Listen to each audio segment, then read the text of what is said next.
പ്രിയപ്പെട്ട ഉദ്യോഗാർത്ഥികളെ, ഇന്നത്തെ ക്ലാസ്സിൽ 10ാം തരം പ്രാഥമിക പരീക്ഷയുടെ 2022 നടന്ന 10ാം തരം പ്രാഥമിക പരീക്ഷയുടെ 3ാം ഘട്ടത്തിലെ ചോദ്യപേപ്പറും അതിന്റെ അനുബന്ധ വസ്തുതകളുമാണ് നമ്മൾ ഡിസ്കസ് ചെയ്യാൻ വേണ്ടി പോകുന്നത്. ചോദ്യത്തിലോട്ട് കടക്കാം. ഒന്നാമത്തെ ചോദ്യം, ജോർജ് ഓണക്കൂർ എഴുതിയ ഏത് കൃതിക്കാണ് 2021 കേന്ദ്ര സാഹിത്യ അക്കാദമി അവാർഡ് ലഭിച്ചത് എന്ന് ചോദിച്ചാൽ ഉത്തരം ഓപ്ഷൻ ഡി ആണ്, ഹൃദയരാഗങ്ങൾ. ഏതാണ്? ഓപ്ഷൻ ഡി, ഹൃദയരാഗങ്ങൾ അല്ലെ.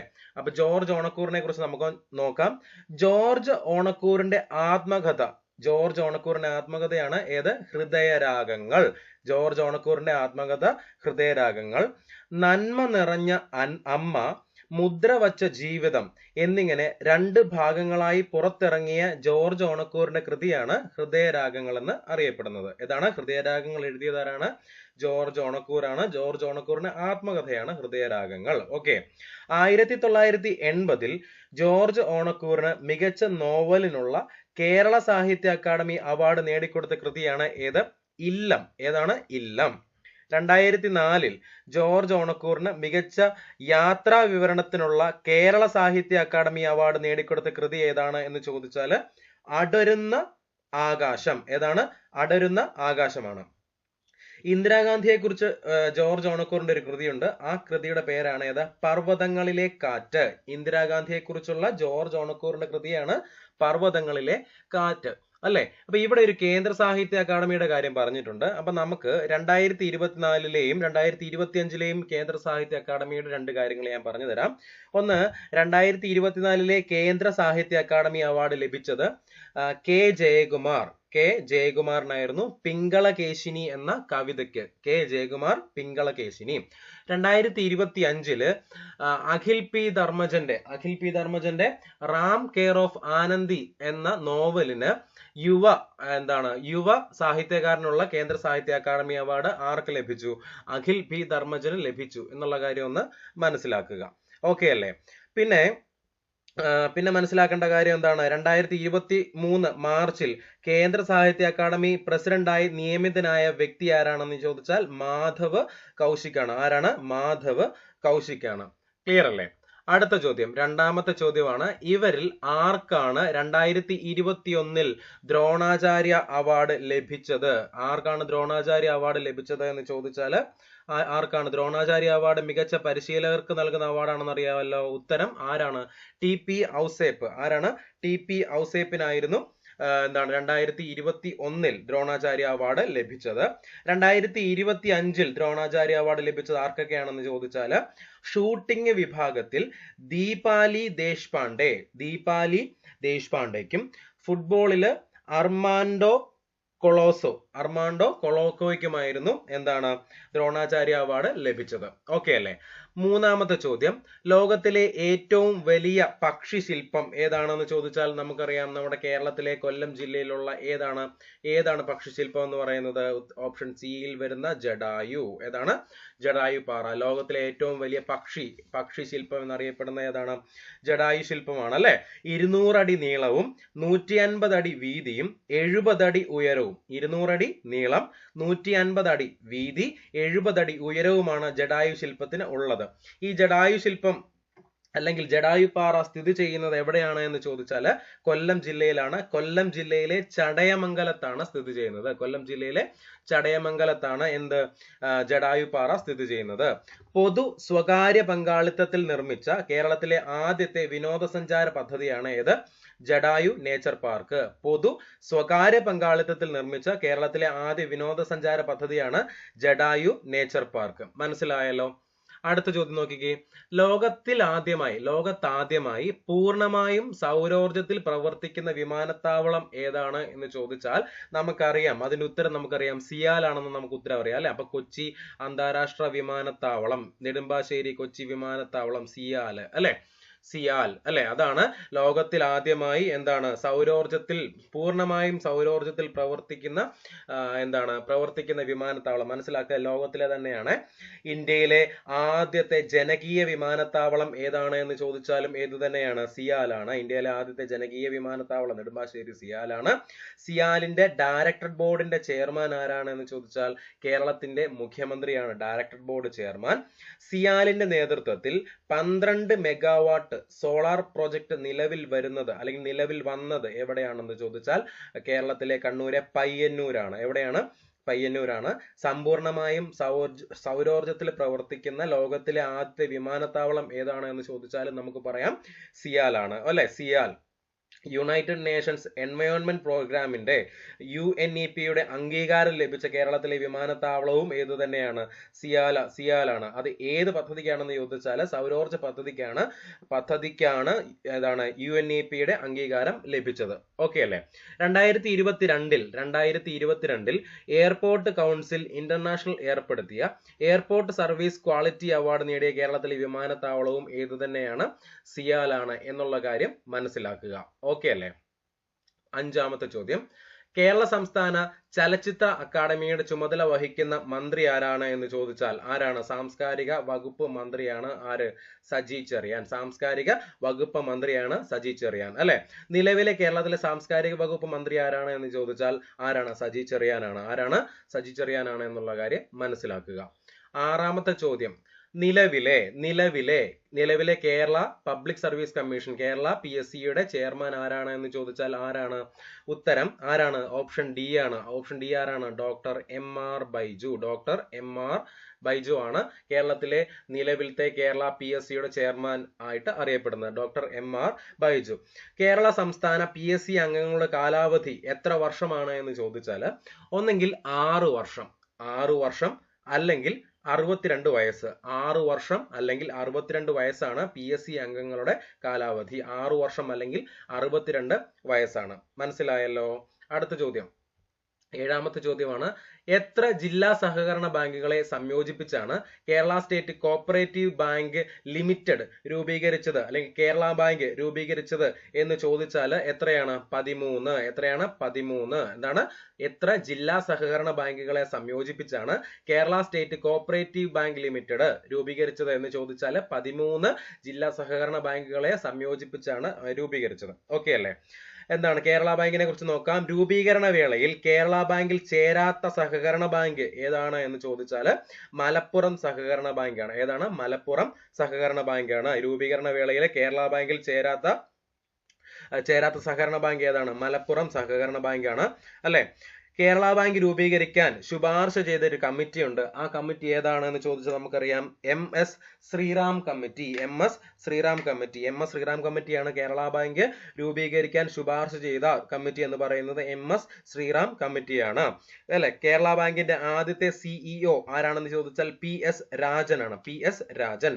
കേരള ബാങ്കിന്റെ ലക്ഷ്യം എന്താണ്? കേരളത്തിലെ സഹകരണ ബാങ്കുകളുടെ ത്രിതല സംവിധാനം മാറ്റി ദ്വിതല സംവിധാനമാക്കുക എന്നുള്ളതായിരുന്നു. എന്താണ്? കേരളത്തിലെ സഹകരണ ബാങ്കുകളുടെ ത്രിതല സംവിധാനം മാറ്റിയിട്ട് ദ്വിതല സംവിധാനം ആക്കുക എന്നുള്ളതായിരുന്നു ഏതാണ് കേരള ബാങ്കിന്റെ ലക്ഷ്യമായിട്ട് പറയുന്നത്. മനസ്സിലായല്ലോ? 8-ാമത്തെ ചോദ്യം നോക്കിക്കേ. അന്ന ബെന്നിന് 2021 ഏത് പുരസ്കാരമാണ് ലഭിച്ചത്? താഴെ തന്നിരിക്കുന്നതിൽ ഏത് പുരസ്കാരമാണ് ലഭിച്ചത് എന്നുള്ളൊരു ചോദ്യം ഉണ്ടായിരുന്നു. ആ ചോദ്യത്തിന്റെ ഉത്തരം എന്ന് പറയുന്നത് ഏതാണ്? Kerala state film award. Kerala state film അവാർഡാണ് ആർക്ക് ലഭിച്ചത്? അന്ന ബെന്നിന് ലഭിച്ചത്. ആർക്കാണ് ലഭിച്ചത്? അന്ന ബെന്നിന് കേരള സ്റ്റേറ്റ് ഫിലിം അവാർഡാണ് ലഭിച്ചത്. അപ്പൊ നമുക്ക് 2024 54-ാമത്തെ ഏതാണ് സംസ്ഥാന ചലച്ചിത്ര അവാർഡിലെ പ്രധാനപ്പെട്ടതെന്ന് നോക്കാം. 54-ാമത്തെ ചലച്ചിത്ര അവാർഡിൽ 2024 54-ാമത്തെ ചലച്ചിത്ര അവാർഡിൽ സ്റ്റേറ്റ് അവാർഡിലെ മികച്ച ചിത്രമായിട്ട് തിരഞ്ഞെടുക്കപ്പെട്ടത് ഏതാണ്? കാതലാണ്. ഏതാണ്? കാതൽ ദി കോർ ആണ്. മികച്ച സംവിധായകനായിട്ട് തിരഞ്ഞെടുക്കപ്പെട്ടത് ബ്ലസ്സിയാണ്. മികച്ച നടനായിട്ട് തിരഞ്ഞെടുക്കപ്പെട്ടത് പൃഥ്വിരാജാണ്. മികച്ച നടിയായിട്ട് തിരഞ്ഞെടുക്കപ്പെട്ടവർ ഒന്ന് ഉർവശിയും ബീന ആർ ചന്ദ്രനുമായിരുന്നു. മികച്ച നടിയായിട്ട് തിരഞ്ഞെടുക്കപ്പെട്ടത് ഉർവശിയും ബീന ആർ ചന്ദ്രനുമായിരുന്നു എന്നുള്ള കാര്യം ഒന്ന് മനസ്സിലാക്കുക. ഓക്കെ അല്ലേ? 9-ാമത്തെ ചോദ്യമാണ്, ഡോക്ടർ ശോശാമ്മ ഐപ്പിന് ഡോക്ടർ ശോശാമ്മ അയ്യപ്പിന് 2022 പത്മശ്രീ പുരസ്കാരം ഏത് വിഭാഗത്തിലെ സേവനത്തിനാണ് ലഭിച്ചത് എന്ന് ഒരു ചോദ്യം ഉണ്ടായിരുന്നു. അപ്പൊ നമുക്ക് നോക്കാം ഉത്തരം ഏതാണെന്നുള്ള കാര്യം. ഡോക്ടർ ശോശാമ്മ അയ്യപ്പിന് 2022 പത്മശ്രീ പുരസ്കാരം ഏത് വിഭാഗത്തിനാണ് ലഭിച്ചത് എന്ന് ചോദിച്ചാൽ ഏതാ? ശാസ്ത്രവും എഞ്ചിനീയറിംഗുമാണോ? അല്ല. വൈദ്യശാസ്ത്രമാണോ? അല്ല. സാമൂഹിക പ്രവർത്തനമാണോ? അല്ല.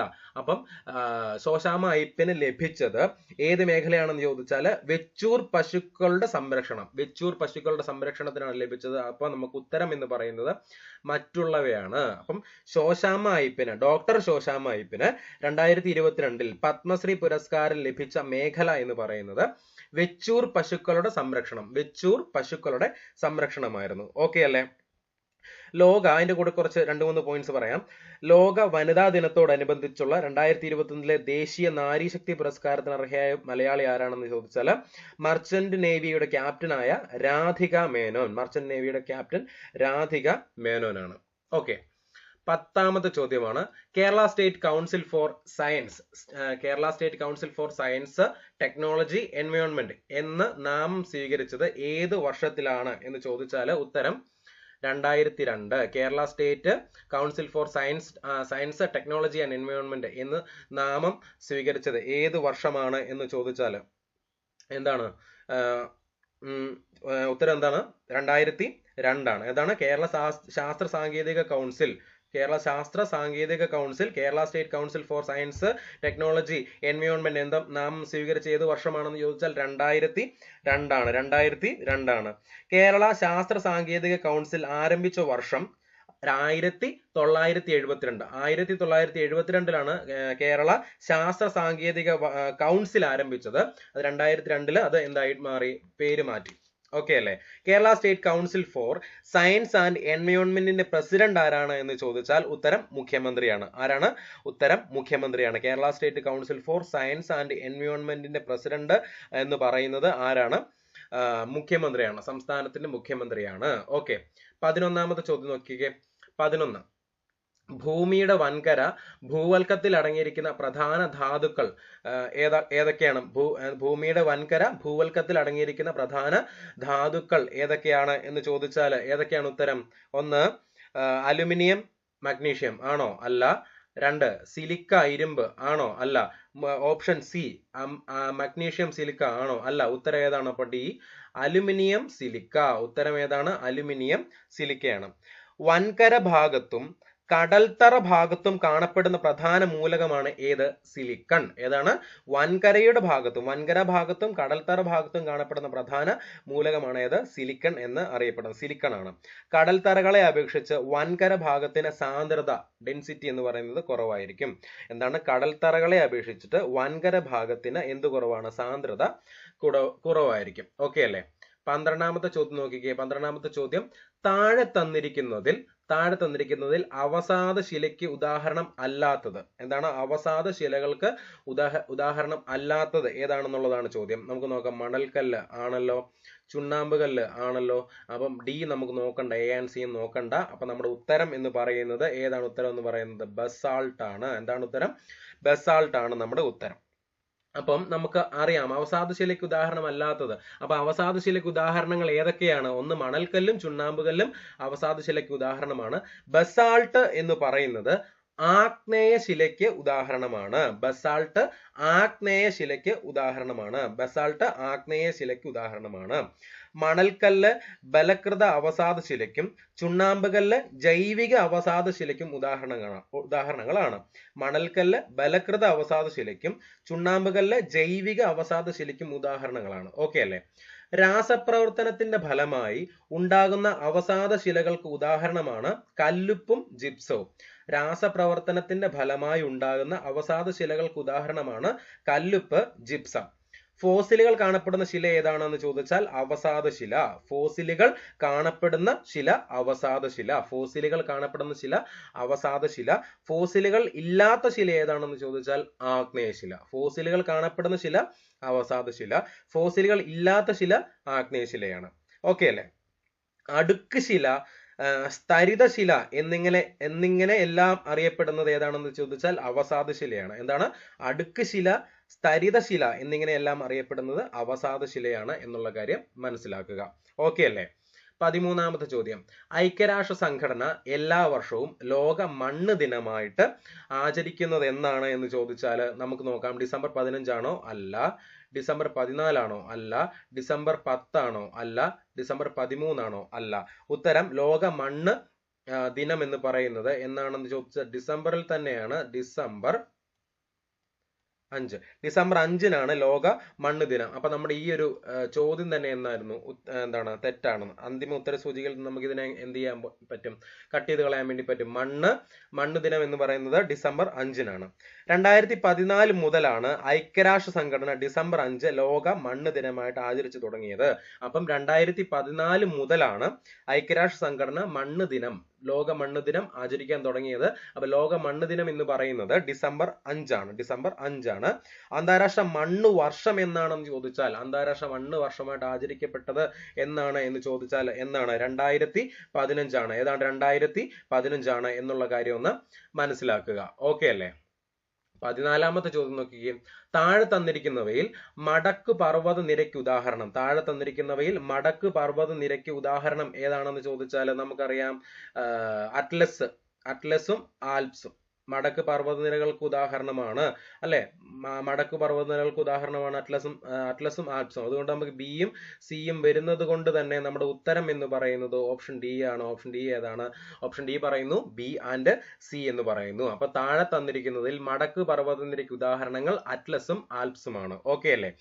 ആയിരക്കണക്കിന് മീറ്റർ കനമുള്ള അവസാദ ശിലാപടങ്ങളിൽ സമ്മർദ്ദത്തിന്റെ ഫലമായി മുകളിലോട്ടും താഴോട്ടും മടക്കുകൾ ഉണ്ടായി രൂപം കൊള്ളുന്ന പർവ്വത വിഭാഗമാണ് മടക്ക് പർവ്വതം എന്ന് അറിയപ്പെടുന്നത്.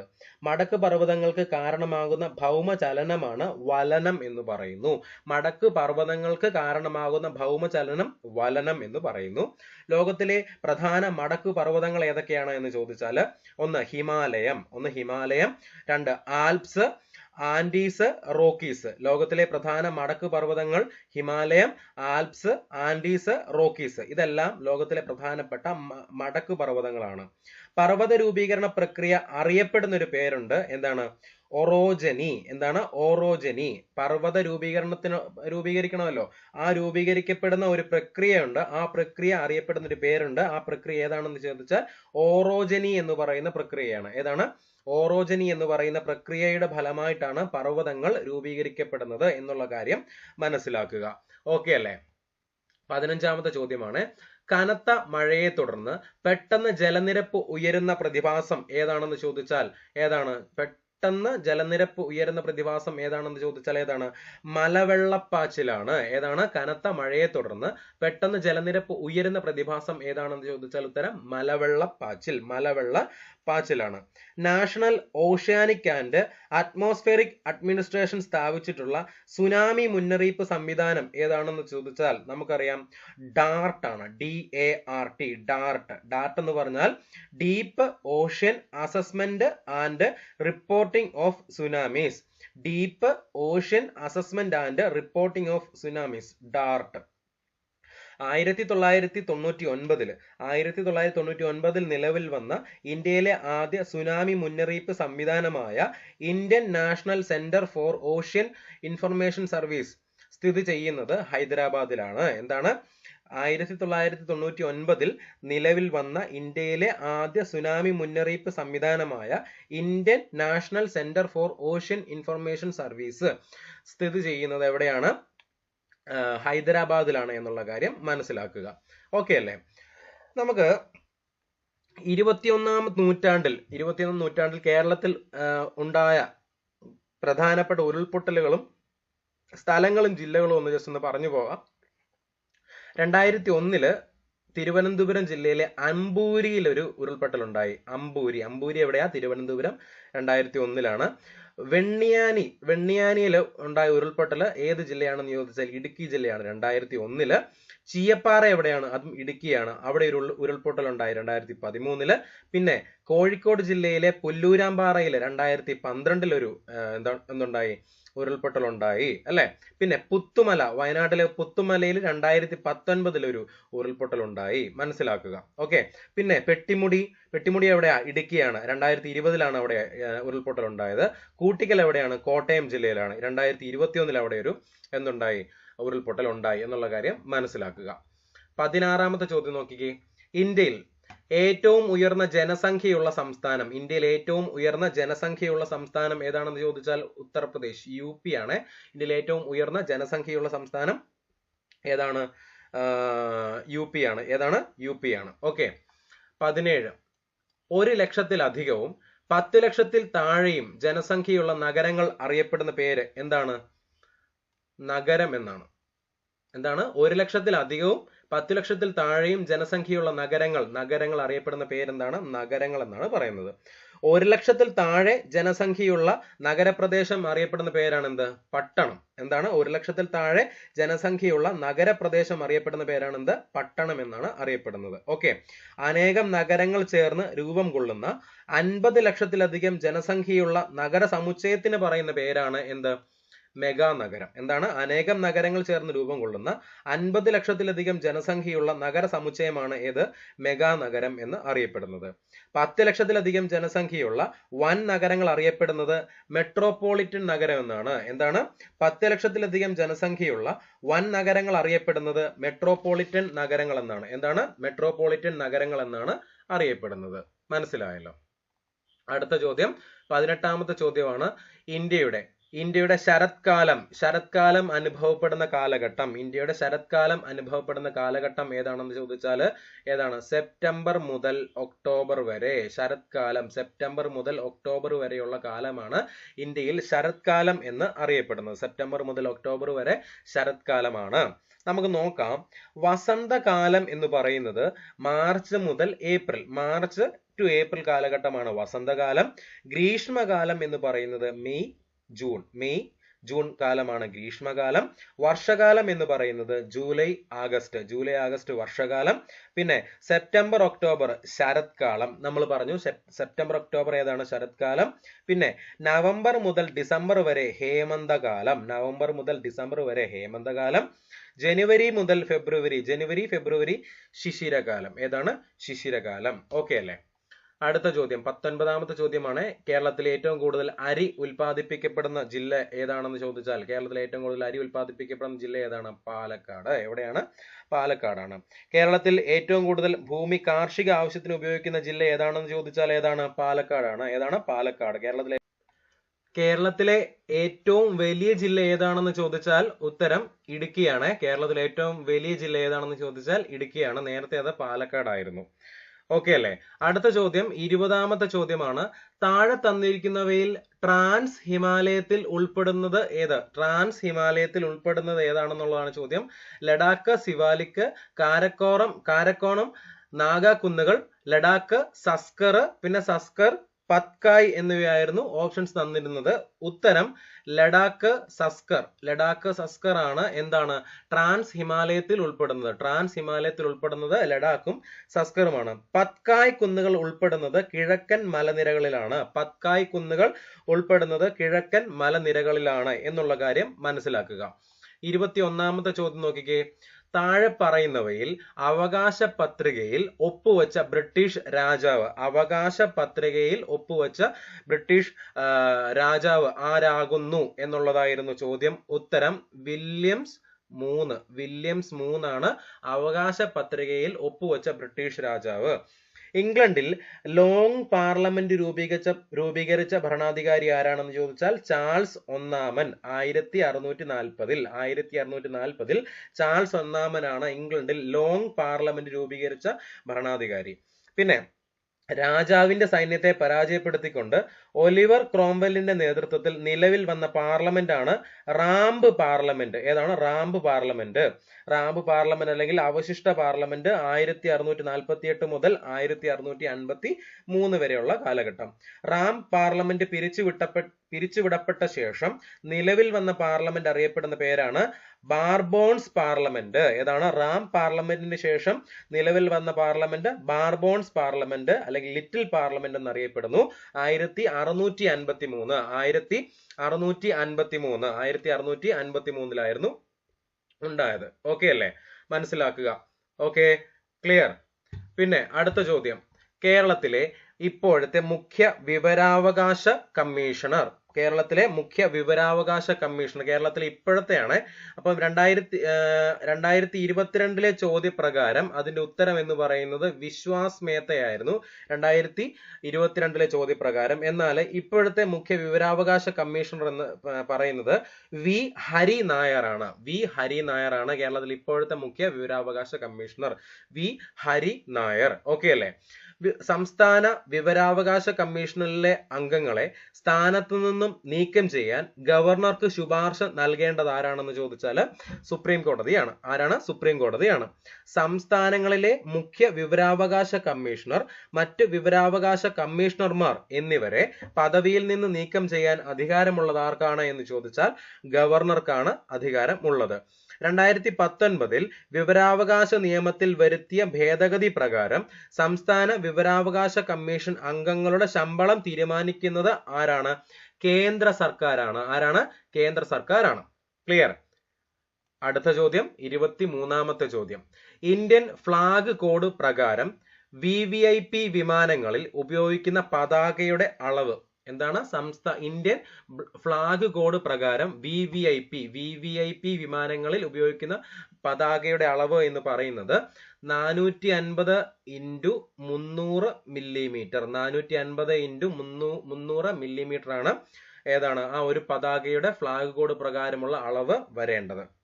ഓക്കെ അല്ലേ? ദേശീയ പതാകയുടെ വിവിധ അളവുകൾ നമുക്ക് നോക്കാം. ഏറ്റവും ചെറിയ അളവിലുള്ള പതാക എന്ന് പറയുന്നത് 150 × 100 മില്ലിമീറ്റർ. 150 × 100 മില്ലിമീറ്റർ. ഏറ്റവും വലിയ അളവിലുള്ള പതാക 6300 × 4200 mm. 6300 × 4200 mm. മേശപ്പുറത്ത് ഉപയോഗിക്കാവുന്ന ദേശീയ പതാകയുടെ അളവെന്ന് പറയുന്നത് ഏതാണ്? 150 × 100 mm. ഇത് മേശപ്പുറത്ത് ഉപയോഗിക്കുന്നതാണ്. മേശപ്പുറത്ത് ഉപയോഗിക്കുന്ന ദേശീയ പതാകയുടെ അളവെന്ന് പറയുന്നത് 150 × 100 mm. കാറുകളിൽ ഉപയോഗിക്കാവുന്ന ദേശീയ പതാകയുടെ അളവെന്ന് പറയുന്നതാണ് 225 × 150 mm. 225 × 150 mm ആണ് കാറുകളിൽ ഉപയോഗിക്കാവുന്ന ദേശീയ പതാകയുടെ അളവെന്ന് പറയുന്നത്. മനസ്സിലായല്ലോ? 24ാമത്തെ ചോദ്യം, പൂർണ്ണമായും രാഷ്ട്രത്തിന്റെ പണം കൊണ്ട് സംരക്ഷിക്കപ്പെടുന്ന യാതൊരു വിദ്യാഭ്യാസ സ്ഥാപനത്തിലും മതപരമായ ബോധനം നൽകുവാൻ പാടുള്ളതല്ല എന്ന് പരാമർശിക്കുന്ന ഇന്ത്യൻ ഭരണഘടനയിലെ അനുച്ഛേദം ഏതാണ് എന്ന് ചോദിച്ചാൽ ഉത്തരം 28(1) ആണ്. 28(1) എന്താണ്? പൂർണ്ണമായും രാഷ്ട്രത്തിന്റെ പണം കൊണ്ട് സംരക്ഷിക്കപ്പെടുന്ന ഏതൊരു വിദ്യാഭ്യാസ സ്ഥാപനത്തിലും മതപരമായ ബോധനം നൽകുവാൻ പാടുള്ളതല്ല എന്ന് പരാമർശിക്കപ്പെടുന്ന ഇന്ത്യൻ ഭരണഘടനയിലെ അനുച്ഛേദം എന്ന് പറയുന്നത് 28(1) ആണ്. ഏതാണ്? 28(1) ആണ്. സർക്കാർ നടത്തുന്നതോ സർക്കാർ ധനസഹായം ലഭിക്കുന്നതോ ആയ വിദ്യാഭ്യാസ സ്ഥാപനങ്ങളിൽ മതം, വംശം, ജാതി, ഭാഷ എന്നിവയുടെ അടിസ്ഥാനത്തിൽ പ്രവേശനം നിഷേധിക്കാൻ പാടില്ല എന്ന് അനുശാസിക്കുന്ന ഭരണഘടനാ വകുപ്പ് ഏതാണെന്ന് ചോദിച്ചാൽ 29(2) ആണ്. ഏതാണ്? 29(2). എന്താണ്? സർക്കാർ നടത്തുന്നതോ സർക്കാർ ധനസഹായം ലഭിക്കുന്നതോ ആയ വിദ്യാഭ്യാസ സ്ഥാപനങ്ങളിൽ മതം, വംശം, ജാതി, ഭാഷ എന്നിവയുടെ അടിസ്ഥാനത്തിൽ പ്രവേശനം നിഷേധിക്കാൻ പാടില്ല എന്ന് അനുശാസിക്കുന്ന ഭരണഘടനയുടെ വകുപ്പാണ് 29(2). ഏതാണ്? 29(2). അടുത്ത ചോദ്യം 25ാമത്തെ ചോദ്യമാണ്. സംസ്ഥാനങ്ങളുടെ കടമെടുപ്പുമായി ബന്ധപ്പെട്ട ഭരണഘടനയിൽ പ്രതിപാദിച്ചിരിക്കുന്ന അനുച്ഛേദം. സംസ്ഥാനങ്ങളുടെ കടമെടുപ്പുമായി ബന്ധപ്പെട്ട ഭരണഘടനയിൽ പ്രതിപാദിച്ചിരിക്കുന്ന അനുച്ഛേദം എന്ന് പറയുന്നത് അനുച്ഛേദം 293 ആണ്. അനുച്ഛേദം 293 ആണ്. മനസ്സിലായല്ലോ? ക്ലിയർ ആണല്ലോ? 26ാമത്തെ ചോദ്യമാണ്. താഴെ തന്നിരിക്കുന്നവയിൽ ദേശീയ മനുഷ്യാവകാശ കമ്മീഷൻ ചെയർമാൻ സ്ഥാനം നിർവഹിച്ചിട്ടില്ലാത്ത വ്യക്തി ആരാണെന്നുള്ളതാണ് ചോദ്യം. നമുക്ക് നോക്കാം. ജസ്റ്റിസ് രംഗനാഥ മിശ്ര മനുഷ്യാവകാശ കമ്മീഷന്റെ ആദ്യത്തെ അധ്യക്ഷനായിരുന്നു. പിന്നെ ഏതാണ്? ജസ്റ്റിസ് എസ് രാജേന്ദ്ര ബാബു അധ്യക്ഷനായി ഇരുന്നിട്ടുണ്ട്. പിന്നെ ജസ്റ്റിസ് MN വെങ്കിടചെല്ലയ്യ അധ്യക്ഷനായിട്ട് ഇരുന്നിട്ടുണ്ട്. എന്നാൽ ജസ്റ്റിസ് ഗോപാൽ ബല്ലവ് പട്നായിക് എന്താണ് മനുഷ്യാവകാശ കമ്മീഷന്റെ ചെയർമാൻ സ്ഥാനം വഹിച്ചിട്ടില്ലാത്ത വ്യക്തിയാണ് ജസ്റ്റിസ് ഗോപാൽ ബല്ലവ് പട്നായിക്. ആരാണ്? ജസ്റ്റിസ് ഗോപാൽ ബല്ലവ് പട്നായിക്, താഴെ തന്നിരിക്കുന്നതിൽ. ഓക്കെ അല്ലേ? അടുത്ത ചോദ്യം 27ാമത്തെ ചോദ്യമാണ്. വിവരാവകാശ അപേക്ഷ നിരസിക്കുവാൻ നിർദ്ദേശിച്ചിരിക്കുന്ന വിവരാവകാശത്തിന്റെ വകുപ്പ് ഏതായിരുന്നു ചോദിച്ചാൽ ഏതാണ് ഉത്തരം? 8ാമത്തെ വകുപ്പ്. വിവരാവകാശ അപേക്ഷ നിരസിക്കുവാൻ നിർദ്ദേശിച്ചിരിക്കുന്ന വിവരാവകാശത്തിന്റെ വകുപ്പ് എന്ന് പറയുന്നത് 8ാമത്തെ വകുപ്പാണ്. വിവരാവകാശ നിയമത്തിൽ 6 അധ്യായങ്ങളും 31 വകുപ്പുകളും 2 ഷെഡ്യൂളുകളുമാണ് ഉള്ളത്. വിവരാവകാശ നിയമത്തിൽ 6 അധ്യായങ്ങളും 31 വകുപ്പുകളും 2 ഷെഡ്യൂളുകളുമാണ് ഉള്ളത് എന്നുള്ള കാര്യം മനസ്സിലാക്കുക. ക്ലിയർ ആണേ? അടുത്ത ചോദ്യം 28ാമത്തെ ചോദ്യമാണ്. ഭരണകൂടത്തിനും രാഷ്ട്രത്തിനും അവയെ സൃഷ്ടിക്കുകയും അവയ്ക്ക് കീഴിൽ ജീവിക്കുകയും ചെയ്യുന്ന മനുഷ്യരുടെ താല്പര്യങ്ങൾക്കപ്പുറം ഒരു ലക്ഷ്യവുമില്ല. ഈ വാക്കുകൾ ഏത് സ്വാതന്ത്ര്യ സമര കാലത്ത് ഉയർന്നു വന്നതാകുന്നു എന്ന് ചോദിച്ചാല് അമേരിക്കൻ സ്വാതന്ത്ര്യ സമരവുമായിട്ട് ബന്ധപ്പെട്ടതാണ്. എന്താണ്? ഭരണകൂടത്തിനും രാഷ്ട്രത്തിനും അവയെ സൃഷ്ടിക്കുകയും അവയ്ക്ക് കീഴിൽ ജീവിക്കുകയും ചെയ്യുന്ന മനുഷ്യരുടെ താല്പര്യങ്ങൾക്കപ്പുറം ഒരു ലക്ഷ്യവുമില്ല എന്നത് അമേരിക്കൻ സ്വാതന്ത്ര്യ സമരവുമായിട്ട് ബന്ധപ്പെട്ടതാണ്. ഓക്കെ അല്ലേ? അത് അമേരിക്കൻ സ്വാതന്ത്ര്യ സമരവുമായിട്ട് ബന്ധപ്പെട്ട 2 കാര്യങ്ങൾ പറഞ്ഞു തരാം. ഒന്നാം കോണ്ടിനെന്റൽ സമ്മേളനം നടന്നത് 1774 ഫിലാഡൽഫിയയിലാണ്. 1774 ഫിലാഡൽഫിയ. രണ്ടാം കോണ്ടിനെന്റൽ സമ്മേളനം നടന്ന വർഷം 1775 അമേരിക്കൻ സ്വാതന്ത്ര്യ സമരവുമായി ബന്ധപ്പെട്ട് കോമൺ സെൻസ് എന്ന ലഘുലേഖനം അവതരിപ്പിച്ചത് തോമസ് പെയിൻ ആണ്. എന്താണ്? അമേരിക്കൻ സ്വാതന്ത്ര്യ സമരവുമായി ബന്ധപ്പെട്ട് കോമൺ സെൻസ് എന്ന ലഘുലേഖനം അവതരിപ്പിച്ചത് തോമസ് പെയിൻ ആണ്. ആരാണ്? തോമസ് പെയിൻ ആണ് എന്നുള്ള കാര്യം മനസ്സിലാക്കുക. ക്ലിയർ അല്ലേ? 29ാമത്തെ ചോദ്യം. ശിശുവിന് വാത്സല്യം, സ്വാതന്ത്ര്യം, സമാധാനം, സമഭാവന, സഹാനുഭൂതി എന്നിവയിലൂന്നി വ്യക്തിത്വ വികാസം ഉറപ്പുവരുത്താൻ മാതാപിതാക്കൾക്കും സമൂഹത്തിനും ഉത്തരവാദിത്തമുണ്ട് എന്ന് പ്രഖ്യാപിച്ച UN പ്രമേയം അവതരിപ്പിക്കപ്പെട്ട വർഷം ഏതാണ് എന്ന് ചോദിച്ചാൽ ഉത്തരം 1989 നവംബർ 20. 1989 നവംബർ 20. ബാലാവകാശവുമായിട്ട് ബന്ധപ്പെട്ട 2-3 കാര്യങ്ങൾ പറയാം. Prohibition of child marriage act നിലവിൽ വന്ന വർഷം 2006. Prohibition of child marriage act നിലവിൽ വന്ന വർഷം 2006 ആണ്. Juvenile justice care for protection of children act നിലവിൽ വന്ന വർഷം 2000 ആണ്. ഇന്ത്യ UN ബാലാവകാശ കമ്മീഷൻ ഒപ്പുവെച്ച വർഷം 1992. ഇന്ത്യ UN-ലെ ബാലാവകാശ കമ്മീഷനിൽ ഒപ്പുവെച്ച വർഷം 1992 ആണ്. ഓക്കെ അല്ലേ? 30ാമത്തെ ചോദ്യം നോക്കിക്കേ. സംസ്ഥാന മനുഷ്യാവകാശ കമ്മീഷൻ എന്ന് പറയുന്നത് എന്താണ്? ഒരു ചെയർപേഴ്സണും 2 അംഗങ്ങളും ചേർന്നതാണ്. സംസ്ഥാന മനുഷ്യാവകാശ കമ്മീഷൻ എന്നുള്ളത് ഒരു ചെയർപേഴ്സണും 2 അംഗങ്ങളും ചേർന്നതാണ്. സംസ്ഥാന മനുഷ്യാവകാശ കമ്മീഷൻ ചെയർമാന്റെ യോഗ്യത മുൻ ഹൈക്കോടതി ചീഫ് ജസ്റ്റിസ് അല്ലെങ്കിൽ ജഡ്ജി എന്നാക്കി പരിഷ്കരിച്ച നിയമ ഭേദഗതി നിലവിൽ വന്ന വർഷം 2009 ആണ്. ഓക്കെ അല്ലേ? അപ്പം 2 ചെറിയ കാര്യങ്ങളോട് പറഞ്ഞുതരാം. സംസ്ഥാന മനുഷ്യാവകാശ കമ്മീഷനെ തിരഞ്ഞെടുക്കുന്നതിനായുള്ള കമ്മിറ്റിയിലെ അംഗങ്ങൾ ആരൊക്കെയാണ്? മുഖ്യമന്ത്രിയുണ്ട്, മുഖ്യമന്ത്രിയാണ് ചെയർപേഴ്സൺ. പിന്നെ നിയമസഭയുടെ സ്പീക്കർ ഉണ്ടായിരിക്കണം. പിന്നെ സംസ്ഥാന ആഭ്യന്തരമന്ത്രി ഉണ്ടായിരിക്കണം. പിന്നെ നിയമസഭയുടെ പ്രതിപക്ഷ നേതാവ് ഉണ്ടായിരിക്കണം. ഓക്കെ അല്ലേ? പിന്നെ കേരള സംസ്ഥാന മനുഷ്യാവകാശ കമ്മീഷൻ നിലവിൽ വന്നത് എന്നാണ്, അല്ലെങ്കിൽ സ്ഥാപിതമായത് എന്നാണെന്ന് ചോദിച്ചാൽ 1998 ഡിസംബർ 11. 1998 ഡിസംബർ 11 ഓക്കെ അല്ലേ? മനസ്സിലായല്ലോ? 31ാമത്തെ ചോദ്യം നോക്കിക്കേ. വളരെ ഇമ്പോർട്ടന്റ് ആയിട്ടുള്ള ചോദ്യം, പ്രധാനപ്പെട്ട ചോദ്യം, സിമ്പിൾ ആയിട്ടുള്ള ചോദ്യം. International congress INC international congress രൂപീകരിക്കപ്പെട്ട വർഷം എന്നാണെന്ന് ചോദിച്ചാൽ 1885 ഡിസംബർ 28 കാര്യം നമുക്കറിയാം. അപ്പൊ ഉത്തരം എന്താണ്? 1885 ആണ്. ഓക്കെ അല്ലേ? 32ാമത്തെ ചോദ്യം നോക്കിക്കേ. മഹാത്മാഗാന്ധി ഇന്ത്യയിൽ നടത്തിയ ആദ്യത്തെ സത്യാഗ്രഹം ഏതാണ് എന്ന് ചോദിച്ചാൽ ഏതാണ്? അവസാനത്തെയൊക്കെ നമുക്കറിയാം അല്ലെ. അപ്പൊ ആദ്യത്തെ ഏതാണ്? 1917 എവിടെയാണ്? ബീഹാറിൽ നടന്ന എന്താണ്? ചമ്പാരൻ സത്യാഗ്രഹം. ഏത് സത്യാഗ്രഹം? ചമ്പാരൻ സത്യാഗ്രഹമാണ് മഹാത്മാഗാന്ധി ഇന്ത്യയിൽ നടത്തിയ ആദ്യത്തെ സത്യാഗ്രഹം എന്ന് പറയുന്നത് അല്ലെ. കർഷകർ തങ്ങളുടെ കൃഷിഭൂമിയുടെ 3 ഭാഗത്ത് നീലം കൃഷി ചെയ്യണമെന്നത് നിർബന്ധമാക്കിയ സമ്പ്രദായമാണ് തിങ്കതീയ സമ്പ്രദായം. ഏതാണ്? തിങ്കതീയ സമ്പ്രദായം. അപ്പം തിങ്കതീയ സമ്പ്രദായവുമായി ബന്ധപ്പെട്ട പ്രക്ഷോഭമാണ് ഏതാണ്? ചമ്പാരൻ സത്യാഗ്രഹം. ഏതാണ്? ചമ്പാരൻ സത്യാഗ്രഹം. ചമ്പാരൻ സത്യാഗ്രഹത്തിന്റെ പ്രാദേശിക നേതാവ് ആരാണെന്ന് ചോദിച്ചാൽ രാജ്കുമാർ ശുക്ലയാണ്. ചമ്പാരൻ സത്യാഗ്രഹത്തിന്റെ പ്രാദേശിക നേതാവ് രാജ്കുമാർ ശുക്ലയാണ്.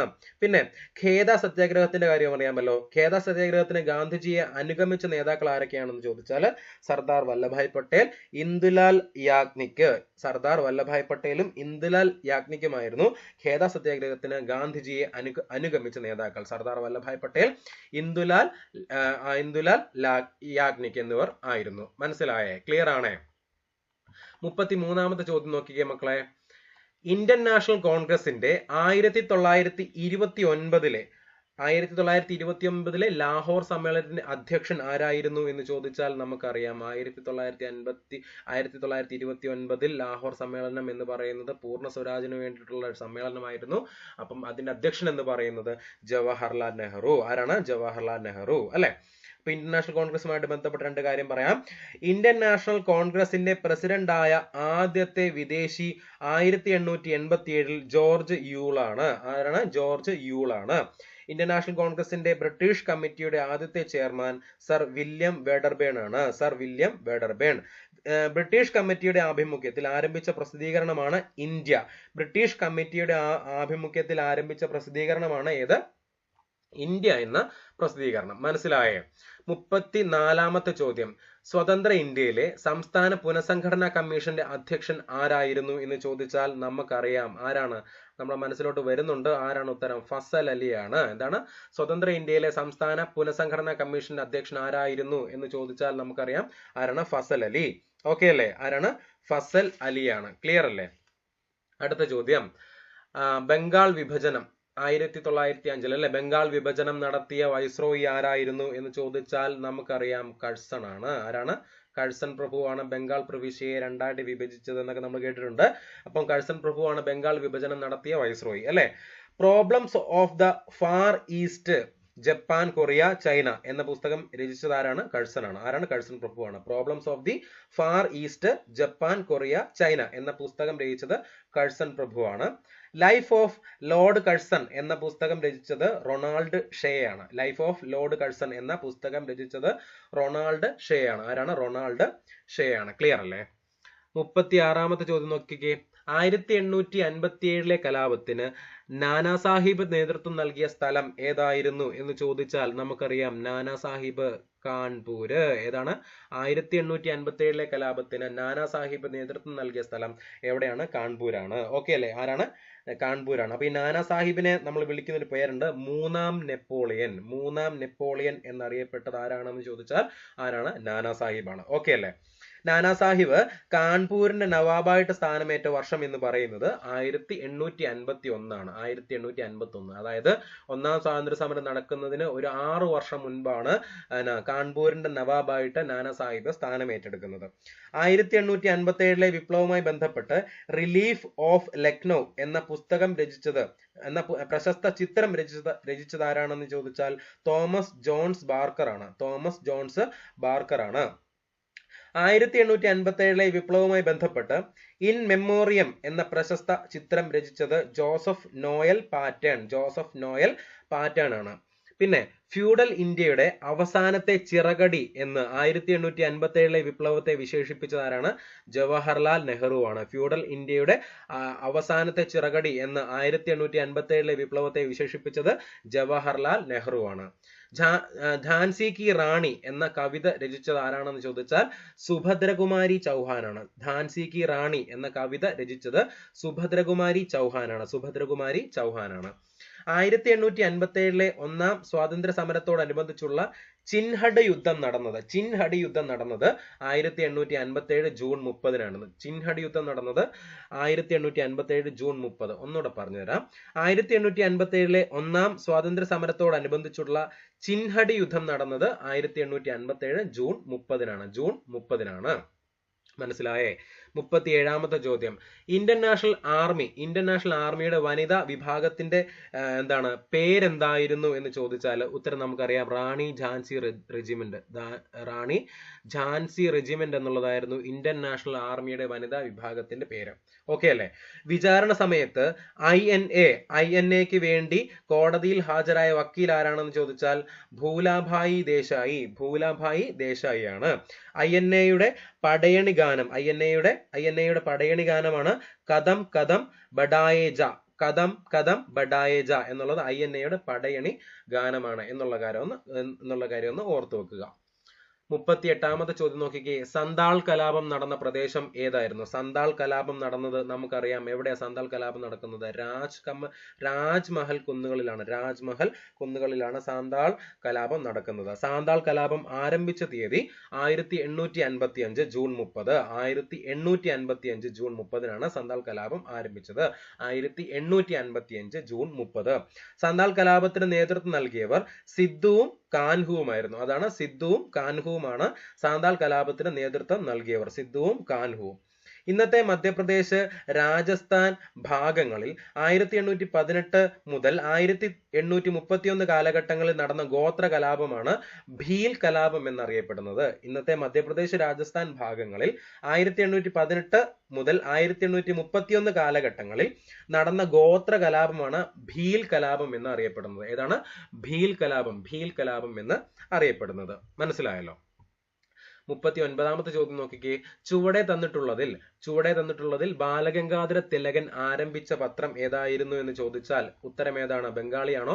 വന്ദേമാതരമാണോ? ന്യൂ ഇന്ത്യ ആണോ? അല്ല. ഉത്തരം ഏതാണ്? മറാത്തയാണ്. മറാത്ത എന്ന പത്രം ആരംഭിച്ചത് ആരാണെന്ന് ചോദിച്ചാൽ ബാലഗംഗാധര തിലകനാണ് മറാത്ത എന്ന പത്രം ആരംഭിച്ചത്.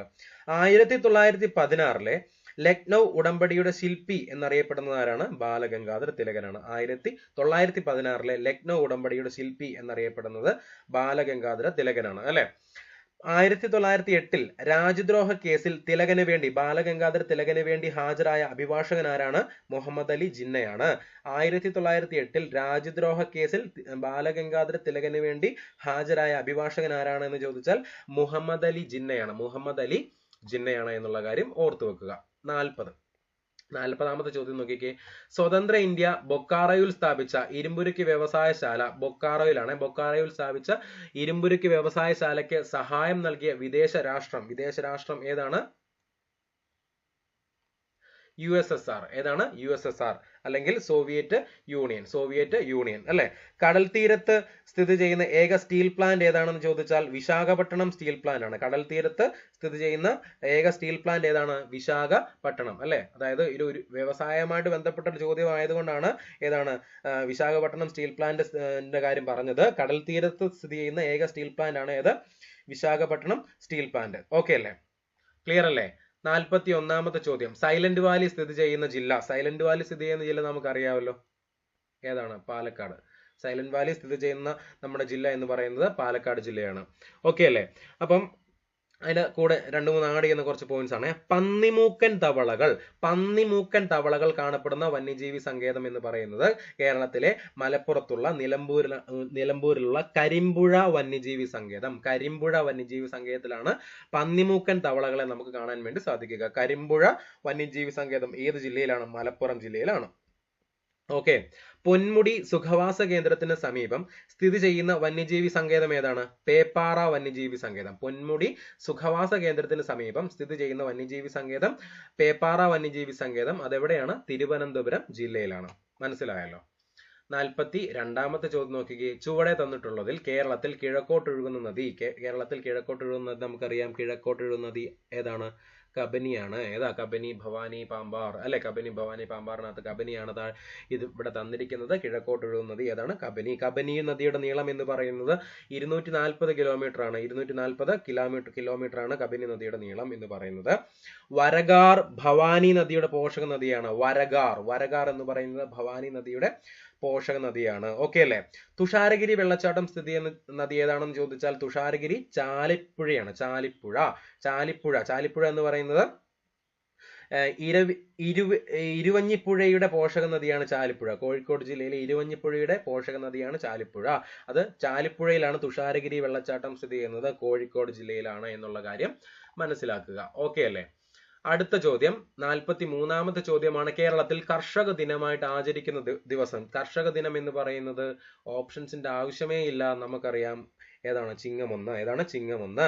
കേരളീയരുടെ വിളവിറക്കുത്സവം എന്ന് പറയുന്നത് ഏതാണ്? വിഷുവാണ്. കേരളീയരുടെ വിളവിറക്കുത്സവം എന്ന് പറയുന്നത് വിഷുവാണ്. ഏതാണ്? വിഷുവാണ്. വിഷു ദിനത്തിൽ കർഷകർ ഭൂമിദേവിക്ക് വേണ്ടി നടത്തുന്ന ചടങ്ങ് ഏതാണ് എന്ന് ചോദിച്ചാൽ ഏതാണ്? ചാലിടൽ ചടങ്ങാണ്. ഏതാണ്? ചാലിടൽ ചടങ്ങ്. വിഷു ദിനത്തിൽ കർഷകർ ഭൂമിദേവിക്ക് വേണ്ടി നടത്തുന്ന ചടങ്ങാണ് ഏതാണ്? ചാലിടൽ ചടങ്ങ്. ചാലിടൽ ചടങ്ങ്. ക്ലിയർ? 44ാമത്തെ ചോദ്യം നോക്കിക്കേ. ശാസ്താംകോട്ട തടാകം സ്ഥിതി ചെയ്യുന്ന ജില്ല. ശാസ്താംകോട്ട തടാകം സ്ഥിതി ചെയ്യുന്ന ജില്ല എന്ന് പറയുന്നത് ഏതാണ് മക്കളെ? കൊല്ലം ജില്ല. ശാസ്താംകോട്ട തടാകം സ്ഥിതി ചെയ്യുന്ന ജില്ല കൊല്ലം ജില്ലയാണ്. കേരളത്തിലെ ഏറ്റവും വലിയ റാംസർ സൈറ്റ് ഏതാണെന്ന് ചോദിച്ചാൽ ഏതാണ്? വേമ്പനാട്ട് കായലാണ്. കേരളത്തിലെ ഏറ്റവും വലിയ റാംസർ സൈറ്റ് എന്ന് പറയുന്നത് വേമ്പനാട്ട് കായലാണ്. ഇലത്തൂർ കായൽ സ്ഥിതി ചെയ്യുന്ന ജില്ല ഏതാണെന്ന് ചോദിച്ചാൽ കോഴിക്കോട്. ഇലത്തൂർ കായൽ സ്ഥിതി ചെയ്യുന്ന ജില്ല കോഴിക്കോട്. ഇലത്തൂർ കായൽ കോഴിക്കോട് ജില്ലയിലാണ് സ്ഥിതി ചെയ്യുന്നത്. മനസ്സിലായോ? 45ാമത്തെ ചോദ്യം നോക്കിക്കേ.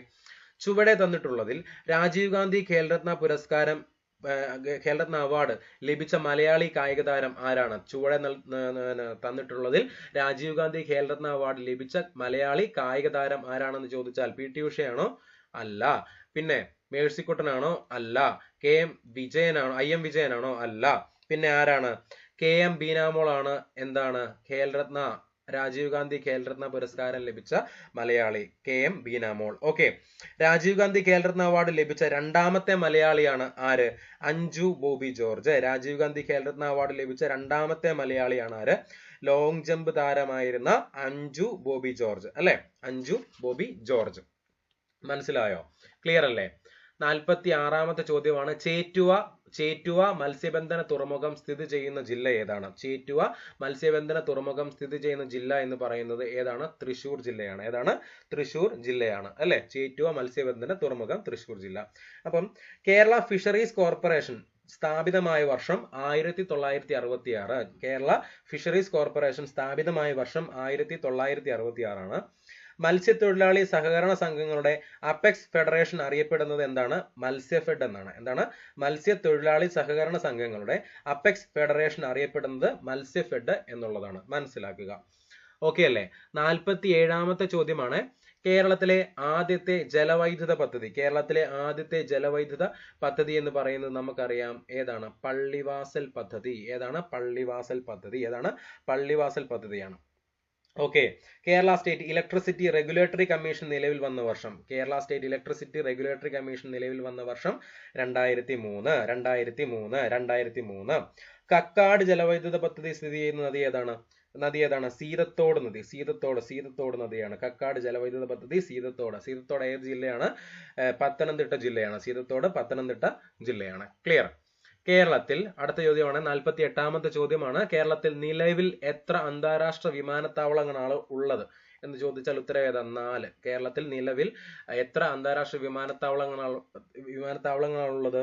4 അന്താരാഷ്ട്ര വിമാനത്താവളങ്ങൾ ആണ് ഉള്ളത്. ക്ലിയർ അല്ലേ? ഓക്കെ അല്ലേ? 50 വർഷത്തേക്ക് തിരുവനന്തപുരം വിമാനത്താവളത്തിന്റെ നടത്തിപ്പ് അവകാശം അദാനി ഗ്രൂപ്പിന് ലഭിച്ച തീയതി 2021 2021 ഒക്ടോബർ 15 മുതൽ 2021 ഒക്ടോബർ 15 മുതൽ തിരുവനന്തപുരം വിമാനത്താവളത്തിന് നടത്തിപ്പാവകാശം ആർക്കാണ്? അദാനി ഗ്രൂപ്പിനാണ്. എത്ര വർഷത്തേക്കാണ്? 50 വർഷത്തേക്കാണ്. എത്ര വർഷത്തേക്കാണ്? 50 വർഷത്തേക്ക്. ക്ലിയർ അല്ലേ? 49ാമത്തെ ചോദ്യം.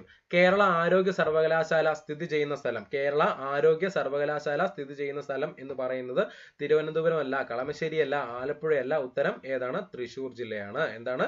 കേരള ആരോഗ്യ സർവകലാശാല സ്ഥിതി ചെയ്യുന്ന സ്ഥലം തൃശൂർ ജില്ലയാണ്. അല്ലെ? ഫോറസ്റ്റ് ഇൻഡസ്ട്രീസ് ലിമിറ്റഡിന്റെ ആസ്ഥാനം എവിടെയാണ്? ആലുവ. ഫോറസ്റ്റ് ഇൻഡസ്ട്രീസ് ലിമിറ്റഡിന്റെ ആസ്ഥാനം ആലുവ. ഫോറസ്റ്റ് ഇൻഡസ്ട്രീസ് ലിമിറ്റഡിന്റെ ആസ്ഥാനം ഏതാണ്? ആലുവയാണ്. സ്റ്റീൽ ഇൻഡസ്ട്രീസ് കേരള ലിമിറ്റഡിന്റെ ആസ്ഥാനം എവിടെയാണ്? ആലപ്പുഴ ജില്ലയിലെ തുറവൂരാണ്. സ്റ്റീൽ ഇൻഡസ്ട്രീസ് കേരള ലിമിറ്റഡിന്റെ ആസ്ഥാനം ആലപ്പുഴ ജില്ലയിലെ തുറവൂരാണ്. ക്ലിയർ അല്ലേ? ഓക്കെ. 50-ാമത്തെ ചോദ്യമാണ്.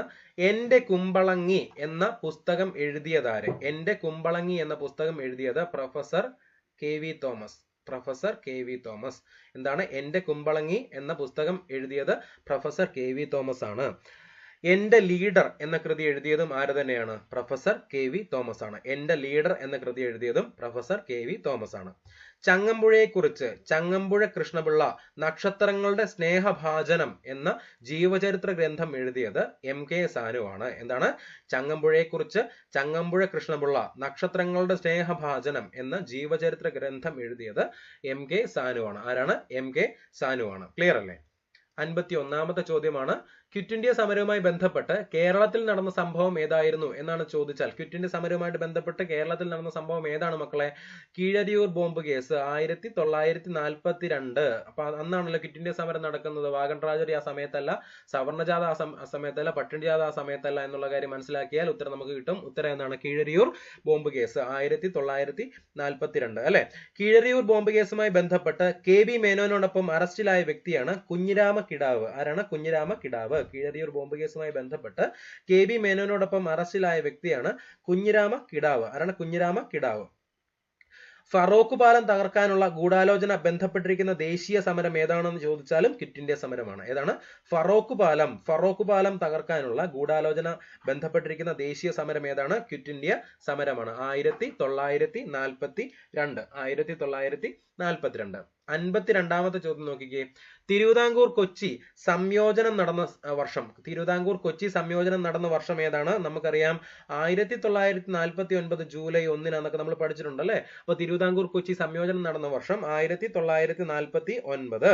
ഓക്കെ അല്ലേ? അല്ലെ? തിരുക്കൊച്ചി നിയമസഭയുടെ പ്രഥമ സ്പീക്കർ ആരാണെന്ന് ചോദിച്ചാൽ TM വർഗീസ് ആണ് എന്നുള്ള കാര്യം ഓർത്തിരിക്കുക. തിരുക്കൊച്ചി നിയമസഭയുടെ പ്രഥമ സ്പീക്കർ ആരാണെന്ന് ചോദിച്ചാൽ TM വർഗീസ് ആണ് എന്നുള്ള കാര്യം ഓർത്തിരിക്കുക. ക്ലിയർ അല്ലേ? 53-ാമത്തെ ചോദ്യം നോക്കിക്കേ. ഇന്ത്യൻ നാഷണൽ കോൺഗ്രസിന്റെ അധ്യക്ഷനായിരുന്ന ഒരേ ഒരു മലയാളി ആരാണ്? നമുക്കറിയാം. ആരാണ്? ചേറ്റൂർ ശങ്കരൻ നായർ. Sir C Sankaran Nair. ചേറ്റൂർ ശങ്കരൻ നായർ അല്ലെ? സൈമൺ കമ്മീഷന് മുന്നിൽ ഇന്ത്യക്ക് പുത്രികാരാജ്യ പദവിക്ക് വേണ്ടി വാദിച്ച വ്യക്തിയാണ് ആര്? C ശങ്കരൻ നായർ. സൈമൺ കമ്മീഷന് മുന്നിൽ ഇന്ത്യക്ക് പുത്രികാരാജ്യ പദവിക്ക് വേണ്ടി വാദിച്ച വ്യക്തിയാണ് C ശങ്കരൻ നായർ. C ശങ്കരൻ നായർക്ക് commander of the Indian empire ബഹുമതി ലഭിച്ച വർഷം 1904 ആണ്. 1904. C ശങ്കരൻ നായർക്ക് സർ ബഹുമതി ലഭിച്ച വർഷം 1912 ആണ്. C ശങ്കരൻ നായർക്ക് സർ ബഹുമതി ലഭിച്ച വർഷം 1912 എന്നുള്ള കാര്യം ഓർത്തിരിക്കുക. അടുത്ത ചോദ്യം 54-ാമത്തെ ചോദ്യമാണ്. ആത്മവിദ്യാ സംഘം സ്ഥാപിച്ചത് ആരായിരുന്നു എന്ന് ചോദിച്ചാൽ നമുക്കറിയാം. ഉത്തരം വാഗ്ഭടാനന്ദൻ. ആത്മവിദ്യാസംഘം സ്ഥാപിച്ചത് വാഗ്ഭടാനന്ദനാണ്. ഓക്കെ. അജ്ഞാനം, അടിമത്തം, മൃഗീയത എന്നിവ എവിടെ കണ്ടാലും എതിർക്കുക. അവയുള്ളിടത്ത് നിങ്ങളുള്ളപ്പോൾ അടങ്ങിയിരിക്കരുത് എന്ന് ആഹ്വാനം ചെയ്ത നവോത്ഥാന നായകനാണ് ആര്? വാഗ്ഭടാനന്ദൻ. ഒന്നുകൂടെ പറയാം. അജ്ഞാനം, അടിമത്തം, മൃഗീയത എന്നിവ എവിടെ കണ്ടാലും എതിർക്കുക.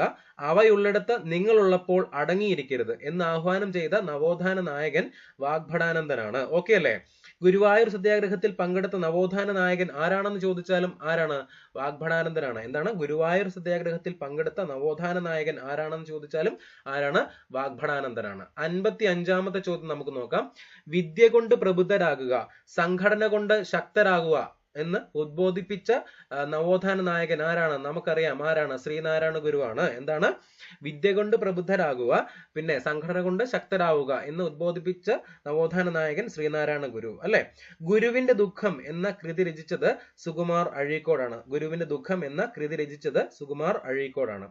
ശ്രീനാരായണ ഗുരു ഓപ്പൺ സർവകലാശാലയുടെ ലോഗോയിൽ രേഖപ്പെടുത്തിയിരിക്കുന്നത് എന്താണെന്ന് ചോദിച്ചാൽ വിദ്യ കൊണ്ട് സ്വതന്ത്രരാകുക എന്നുള്ളതാണ്. വിദ്യ കൊണ്ട് സ്വതന്ത്രരാകുക എന്നുള്ളതാണ് ശ്രീനാരായണ ഗുരു ഓപ്പൺ സർവകലാശാലയുടെ ലോഗോയിൽ രേഖപ്പെടുത്തിയിരിക്കുന്നത് എന്നുള്ള കാര്യം മനസ്സിലാക്കുക. 56-ാമത്തെ ചോദ്യമാണ്. ചുവടെ തന്നിട്ടുള്ളതിൽ ചട്ടമ്പിസ്വാമികൾ രചിച്ച ഗ്രന്ഥം ഏതാണ് എന്നുള്ളതാണ് ചോദ്യം. ഏതാണ്? ചുവടെ തന്നിട്ടുള്ളതിൽ ചട്ടമ്പിസ്വാമികൾ രചിച്ച ഗ്രന്ഥം ഏതാണ് എന്നുള്ളതാണ് ചോദ്യം. ആത്മോപദേശ ശതകം, ദൈവദശകം, ആത്മവിദ്യാ കാഹളം, പ്രാചീന മലയാളം. ഇതില് പ്രാചീന മലയാളമാണ് ആര് രചിച്ചത്? ചട്ടമ്പിസ്വാമികൾ രചിച്ചത് അല്ലെ? പിന്നെ ചട്ടമ്പിസ്വാമികളുടെ കാര്യം പറയുമ്പോൾ തർക്ക രഹസ്യ രത്നം എന്ന കൃതി രചിച്ചത് ചട്ടമ്പി സ്വാമികളാണ്. തർക്ക രഹസ്യ രത്നം എന്ന കൃതി രചിച്ചത് ചട്ടമ്പി സ്വാമികളാണ്. കേരള യോഗീശ്വരൻ എന്നറിയപ്പെട്ടിരുന്ന നവോത്ഥാന നായകൻ ചട്ടമ്പി സ്വാമികളാണ്. കേരള യോഗീശ്വരൻ ചട്ടമ്പി സ്വാമികളാണ്. കേരള നവോത്ഥാനത്തിന്റെ കന്നിമൂലക്കല്ല് എന്നറിയപ്പെടുന്ന നവോത്ഥാന നായകൻ ചട്ടമ്പി സ്വാമികളാണ്. അനുകമ്പയാകുന്ന തേൻ കൊണ്ട് നിറഞ്ഞതാകണം മനുഷ്യ മനസ്സ് എന്ന് പ്രസ്താവിച്ചത് ആരാണ്? ചട്ടമ്പി സ്വാമികളാണ്. എന്താണ്? അനുകമ്പയാകുന്ന തേൻ കൊണ്ട് നിറഞ്ഞതാകണം മനുഷ്യന്റെ മനസ്സ് എന്ന് പ്രസ്താവിച്ചത് ആരാണ്? ചട്ടമ്പി സ്വാമികളാണ്. ഓക്കെ അല്ലേ? 57ാമത്തെ ചോദ്യമാണ്. 57ാമത്തെ ചോദ്യം. ആധുനിക കാലത്തെ അത്ഭുതം എന്ന് മഹാത്മാഗാന്ധി വിശേഷിപ്പിച്ച സംഭവം ഏതാണ് എന്ന് ചോദിച്ചാൽ നമുക്കറിയാം ഏതാണ്? 1936 നവംബർ 12-ാം തീയതി പുറപ്പെടുവിച്ച വിളംബരം ഏതാണ്? ക്ഷേത്രപ്രവേശന വിളംബരം. എന്താണ്? ആധുനിക കാലത്തെ അത്ഭുതം എന്ന് മഹാത്മാഗാന്ധി വിശേഷിപ്പിച്ച സംഭവം ക്ഷേത്രപ്രവേശന വിളംബരം. ക്ഷേത്രപ്രവേശന വിളംബരത്തെക്കുറിച്ച് അല്ലെങ്കിൽ ക്ഷേത്രപ്രവേശനത്തെക്കുറിച്ച് പഠിക്കാൻ തിരുവിതാംകൂർ സർക്കാർ നിയമിച്ച കമ്മിറ്റിയുടെ തലവൻ VS സുബ്രഹ്മണ്യ അയ്യറാണ്. VS സുബ്രഹ്മണ്യ അയ്യർ. ക്ഷേത്രപ്രവേശന വിളംബരം നടന്നത് 1936 നവംബർ 12-ന്. അതിന്റെ കൊല്ലവർഷ തീയതി എന്ന് പറയുന്നത് 1112 തുലാം 27. 1112 തുലാം 27. 58ാമത്തെ ചോദ്യം നോക്കിക്കേ. പ്രത്യക്ഷ രക്ഷാ ദൈവസഭ സ്ഥാപിച്ചത് ആരാണെന്ന് ചോദിച്ചാൽ ആരാണ്? Option A Kumaragurudevan. ആരാണ്? ഓപ്ഷൻ എ കുമാരഗുരുദേവനാണ് പ്രത്യക്ഷ രക്ഷാ ദൈവസഭ സ്ഥാപിച്ചത്. ഓക്കെ അല്ലേ? കേരള നെപ്പോളിയൻ എന്നറിയപ്പെടുന്നത് ആരാണ്? പൊയ്കയിൽ യോഹന്നാൻ എന്നറിയപ്പെടുന്ന കുമാരഗുരുദേവനാണ്. എന്താണ്? കേരള നെപ്പോളിയൻ പൊയ്കയിൽ യോഹന്നാൻ. പൊയ്കയിൽ യോഹന്നാന്റെ കവിതകളുടെ സമാഹാരമാണ് രത്നമണികൾ. ഏതാണ്? രത്നമണികൾ. പൊയ്കയിൽ യോഹന്നാനെ കുറിച്ച് മനിക്കലെ മാണിക്യം എന്ന നാടകം എഴുതിയത് VV ശാന്തകുമാർ. മനിക്കലെ മാണിക്യം എന്ന നാടകം എഴുതിയത് VV ശാന്തകുമാറാണ്. VV ശാന്തകുമാറാണ് എന്നുള്ള കാര്യം മനസ്സിലാക്കുക. 59ാമത്തെ ചോദ്യം എന്താണ്? VT ഭട്ടതിരിപ്പാട് രചിച്ച അടുക്കളയിൽ നിന്നും അരങ്ങത്തേക്ക് എന്ന കൃതി ഏത് സാഹിത്യ വിഭാഗത്തിൽ പെടുന്നു എന്ന് ചോദിച്ചാൽ ഉത്തരം ഏതാണ്? നാടകം. അടുക്കളയിൽ നിന്ന് അരങ്ങത്തേക്ക് എന്നുള്ളത് നാടക സാഹിത്യത്തിൽ പെടുന്നതാണ്, നാടകമാണ്. ഓക്കെ. അനാചാരങ്ങൾക്കെതിരെ വലിച്ചെറിഞ്ഞ അണുബോംബ് എന്നറിയപ്പെടുന്നതാണ് അടുക്കളയിൽ നിന്ന് അരങ്ങത്തേക്ക്. അനാചാരങ്ങൾക്കെതിരെ വലിച്ചെറിഞ്ഞ അണുബോംബ് എന്നറിയപ്പെടുന്നത് അടുക്കളയിൽ നിന്ന് അരങ്ങത്തേക്കാണ്. സത്യം ജീവിതയാത്രയിൽ ചെക്ക് ബുക്കിനേക്കാൾ വിലപ്പെട്ടതാണ് എന്ന് അഭിപ്രായപ്പെട്ടത് VT ഭട്ടതിരിപ്പാടാണ്. സത്യം ജീവിതയാത്രയിൽ ചെക്ക് ബുക്കിനേക്കാൾ വിലപ്പെട്ടതാണ് എന്ന് അഭിപ്രായപ്പെട്ടത് VT ഭട്ടതിരിപ്പാടാണ്. അടുക്കളയിൽ നിന്ന് അരങ്ങത്തേക്ക് എന്ന നാടകത്തിലെ കേന്ദ്ര കഥാപാത്രങ്ങൾ ആരൊക്കെയാണ്? ഒന്ന് തേതി, മാധവൻ, വിളയൂർ അപ്പൻ നമ്പൂതിരി. തേതി, മാധവൻ, വിളയൂർ അപ്പൻ നമ്പൂതിരി എന്നിവരാണ് അടുക്കളയിൽ നിന്ന് അരങ്ങത്തേക്ക് എന്ന നാടകത്തിലെ പ്രധാന കഥാപാത്രങ്ങൾ. 60ാമത്തെ ചോദ്യം. ചുവടെ തന്നിട്ടുള്ളവയിൽ C കേശവനുമായി ബന്ധപ്പെട്ട ചരിത്ര സംഭവം കേശവനുമായി ബന്ധപ്പെട്ട ചരിത്ര സംഭവം ഏതാണ് എന്ന് ചോദിച്ചാൽ ഏതാണ്? കോഴഞ്ചേരി പ്രസംഗം. ഏതാണ്? C കേശവനുമായി ബന്ധപ്പെട്ട ചരിത്ര സംഭവം ഏതാണ്? കോഴഞ്ചേരി പ്രസംഗമാണ്. കോഴഞ്ചേരി പ്രസംഗം. തിരുവിതാംകൂറിലെ കിരീടം വെക്കാത്ത രാജാവ് എന്നറിയപ്പെടുന്നത് ആരാണ്? C കേശവനാണ്. തിരുവിതാംകൂറിലെ കിരീടം വെക്കാത്ത രാജാവ് എന്നറിയപ്പെടുന്നത് C കേശവനാണ്. C കേശവൻ മെമ്മോറിയൽ ഹാൾ സ്ഥിതി ചെയ്യുന്ന ജില്ല കൊല്ലം ജില്ലയാണ്. C കേശവൻ മെമ്മോറിയൽ ഹാൾ സ്ഥിതി ചെയ്യുന്ന ജില്ല കൊല്ലം ജില്ല. ഓക്കെ അല്ലേ? അടുത്ത ചോദ്യം 61ാമത്തെ ചോദ്യം സയൻസുമായിട്ട് ബന്ധപ്പെട്ട ചോദ്യമാണ്. മനുഷ്യ ശരീരത്തിലെ വാരി എല്ലുകളുടെ എണ്ണം. മനുഷ്യ ശരീരത്തിലെ വാരി എല്ലുകളുടെ എണ്ണം എന്ന് പറയുന്നത് എത്രയാണ്? 24 ആണ്. മനുഷ്യ ശരീരത്തിലെ വാരി എല്ലുകളുടെ എണ്ണം 24 അല്ലെ? ഇന്ത്യയിലെ ആദ്യത്തെ അസ്ഥി ബാങ്ക് സ്ഥാപിതമായത് എവിടെയാണ്? ചെന്നൈയിലാണ്. അസ്ഥി ബാങ്ക് സ്ഥാപിതമായത് ഏതാണ്? ചെന്നൈയിലാണ്. മറ്റ് അസ്ഥികളുമായി ബന്ധമില്ലാത്ത ഒരേ ഒരു അസ്ഥിയാണ് ഏത്? ഹയോയിഡ് അസ്ഥി അല്ലെങ്കിൽ നാവ്. ഹയോയിഡ് അസ്ഥി അല്ലെങ്കിൽ നാവ്. മറ്റ് അസ്ഥികളുമായി ബന്ധമില്ലാത്ത ഒരേ ഒരു അസ്ഥിയാണ് ഹയോയിഡ് അസ്ഥി, നാവ്. അസ്ഥികളിൽ കൂടുതൽ കാണപ്പെടുന്ന മൂലകമാണ് ഓക്സിജൻ. അസ്ഥികളിൽ കൂടുതൽ കാണപ്പെടുന്ന മൂലകം ഏതാണ്? ഓക്സിജൻ ആണ്. അസ്ഥികളിൽ കൂടുതൽ കാണപ്പെടുന്ന മൂലകമാണ് ഏത്? ഓക്സിജൻ അല്ലെ? 62ാമത്തെ ചോദ്യം. മനുഷ്യ ശരീരത്തിൽ യൂറിയ നിർമ്മിക്കപ്പെടുന്ന അവയവം ഏതാണ്? കരളാണ്. മനുഷ്യ ശരീരത്തിൽ യൂറിയ നിർമ്മിക്കപ്പെടുന്ന അവയവം കരളാണ്.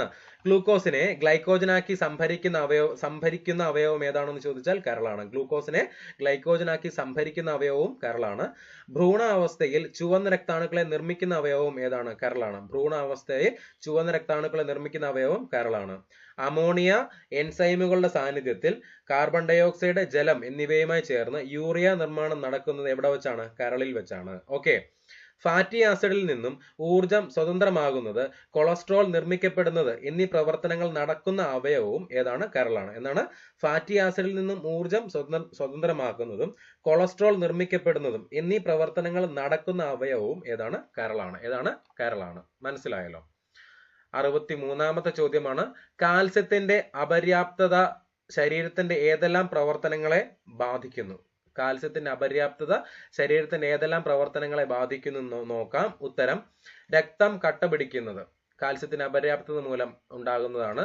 പേശി പ്രവർത്തനം ഉണ്ട്. പിന്നെ എല്ലിന്റെയും പല്ലിന്റെയും ആരോഗ്യം, ഇതെല്ലാം കാൽസ്യത്തിന്റെ അപര്യാപ്തത മൂലം ഉണ്ടാകുന്നത് കൊണ്ട് നമ്മുടെ ഉത്തരം എന്ന് പറയുന്നത് ഏതാണ്? മേൽ പറഞ്ഞവയെല്ലാം എന്നുള്ളതാണ് ഉത്തരം. ഓക്കെ അല്ലേ? അസ്ഥികളിൽ കാൽസ്യം സംഭരിക്കുന്നത് തടയുന്ന ഒരു ഹോർമോൺ ഉണ്ട്. ആ ഹോർമോണിന്റെ പേരാണ് പാരാതെർമോൺ. അസ്ഥികളിൽ കാൽസ്യം സംഭരിക്കുന്നത് തടയുന്ന ഹോർമോൺ പാരാതെർമോൺ ഹോർമോണാണ്. ഏതാണ്? പാരാതെർമോൺ. ഓക്കെ അല്ലേ? 64ാമത്തെ ചോദ്യം. മനുഷ്യ രക്തത്തിലെ ഹീമോഗ്ലോബിനുമായി യോജിക്കാത്ത പ്രസ്താവന ഏതാണെന്നുള്ളതാണ് ചോദ്യം. ഏതാണ് ഹീമോഗ്ലോബിനുമായി യോജിക്കാത്ത പ്രസ്താവന? അല്ലെ? രക്തത്തിൽ ഓക്സിജൻ, കാർബൺ ഡയോക്സൈഡ് ഇവ സംവഹിക്കാൻ സഹായിക്കുന്നു. ശരി അല്ലെ? പ്ലാസ്മയിൽ കാണപ്പെടുന്നു. തെറ്റ്. മാംസ്യവും ഇരുമ്പും അടങ്ങിയിരിക്കുന്നു. ശരി. ചുവന്ന രക്താണുവിൽ കാണപ്പെടുന്നു. ശരി. അന്നപ്പോ നമ്മുടെ ഉത്തരം ഏതാണ്? ഉത്തരം ബി ആണ്. പ്ലാസ്മയിൽ കാണപ്പെടുന്നു എന്നുള്ളതാണ് ഉത്തരം. തെറ്റായ, യോജിക്കാത്ത പ്രസ്താവന. രക്തകോശങ്ങളുടെ നിർമ്മാണം അറിയപ്പെടുന്ന പേരെന്താണെന്ന് ചോദിച്ചാൽ ഹീമോപോയിസിസ് എന്നാണ് അറിയപ്പെടുന്നത്. രക്തകോശങ്ങളുടെ നിർമ്മാണം അറിയപ്പെടുന്നത് ഹീമോപോയിസിസ് എന്നാണ്. ഹീമോപോയിസിസ് എന്നാണ് രക്തകോശങ്ങളുടെ നിർമ്മാണം അറിയപ്പെടുന്ന പേര്. ഹീമോപോയിസിസ്. ഒരു ഹീമോഗ്ലോബിൻ തന്മാത്രയിലെ ഇരുമ്പ് ആറ്റങ്ങളുടെ എണ്ണം എത്രയാണെന്ന് ചോദിച്ചാൽ 4 ആണ്. എന്താണ്? ഒരു ഹീമോഗ്ലോബിൻ തന്മാത്രയിലെ ഇരുമ്പ് ആറ്റങ്ങളുടെ എണ്ണം എന്ന് പറയുന്നത് 4 ആണ്.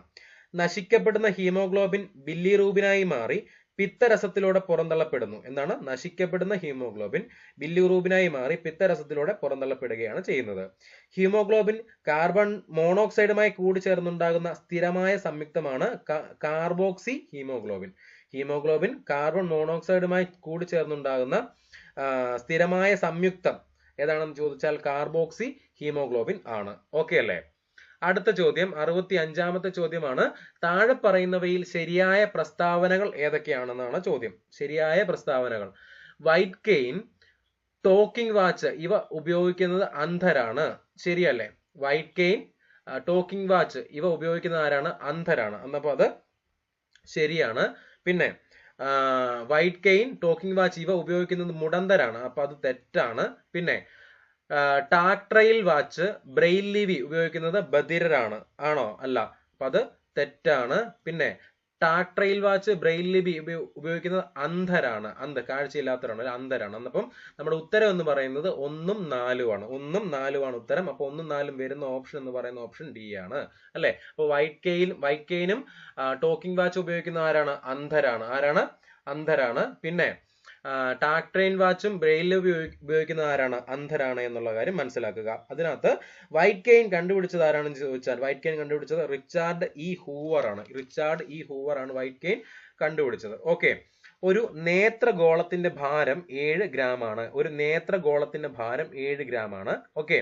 ബ്രെയിൽ ലിപി കണ്ടെത്തിയ ലൂയി ബ്രെയിലിയുടെ സ്വദേശം. ബ്രെയിൽ ലിപി കണ്ടെത്തിയതാണെന്ന് ചോദിച്ചാൽ ലൂയി ബ്രെയിലി ആണ്. അദ്ദേഹത്തിന്റെ സ്വദേശം എന്ന് പറയുന്നത് ഏതാണെന്ന് ചോദിച്ചാൽ ഉത്തരം ഫ്രാൻസ് ആണ്. ഉത്തരം ഫ്രാൻസ് ആണ്. അന്ധർക്കായി തയ്യാറാക്കപ്പെടുന്ന പശയിൽ മുക്കിയ നൂലും മണലും ഉപയോഗിച്ച് സ്പർശിച്ചറിയാവുന്ന ഭൂപടങ്ങൾ അറിയപ്പെടുന്ന പേരാണ് എംബോസ്ഡ് മാപ്പുകൾ. എന്താണ്? എംബോസ്ഡ് മാപ്പുകൾ. എംബോസ്ഡ് മാപ്പുകൾ എന്താ പ്രത്യേകത? അന്ധർക്കായിട്ടുള്ളതാണ്. പശയിൽ മുക്കിയ നൂലും മണലും ഉപയോഗിച്ച് സ്പർശിച്ചറിയാവുന്ന ഭൂപടങ്ങളാണ് എംബോയിസ്ഡ് മാപ്പുകൾ എന്ന് അറിയപ്പെടുന്നത്.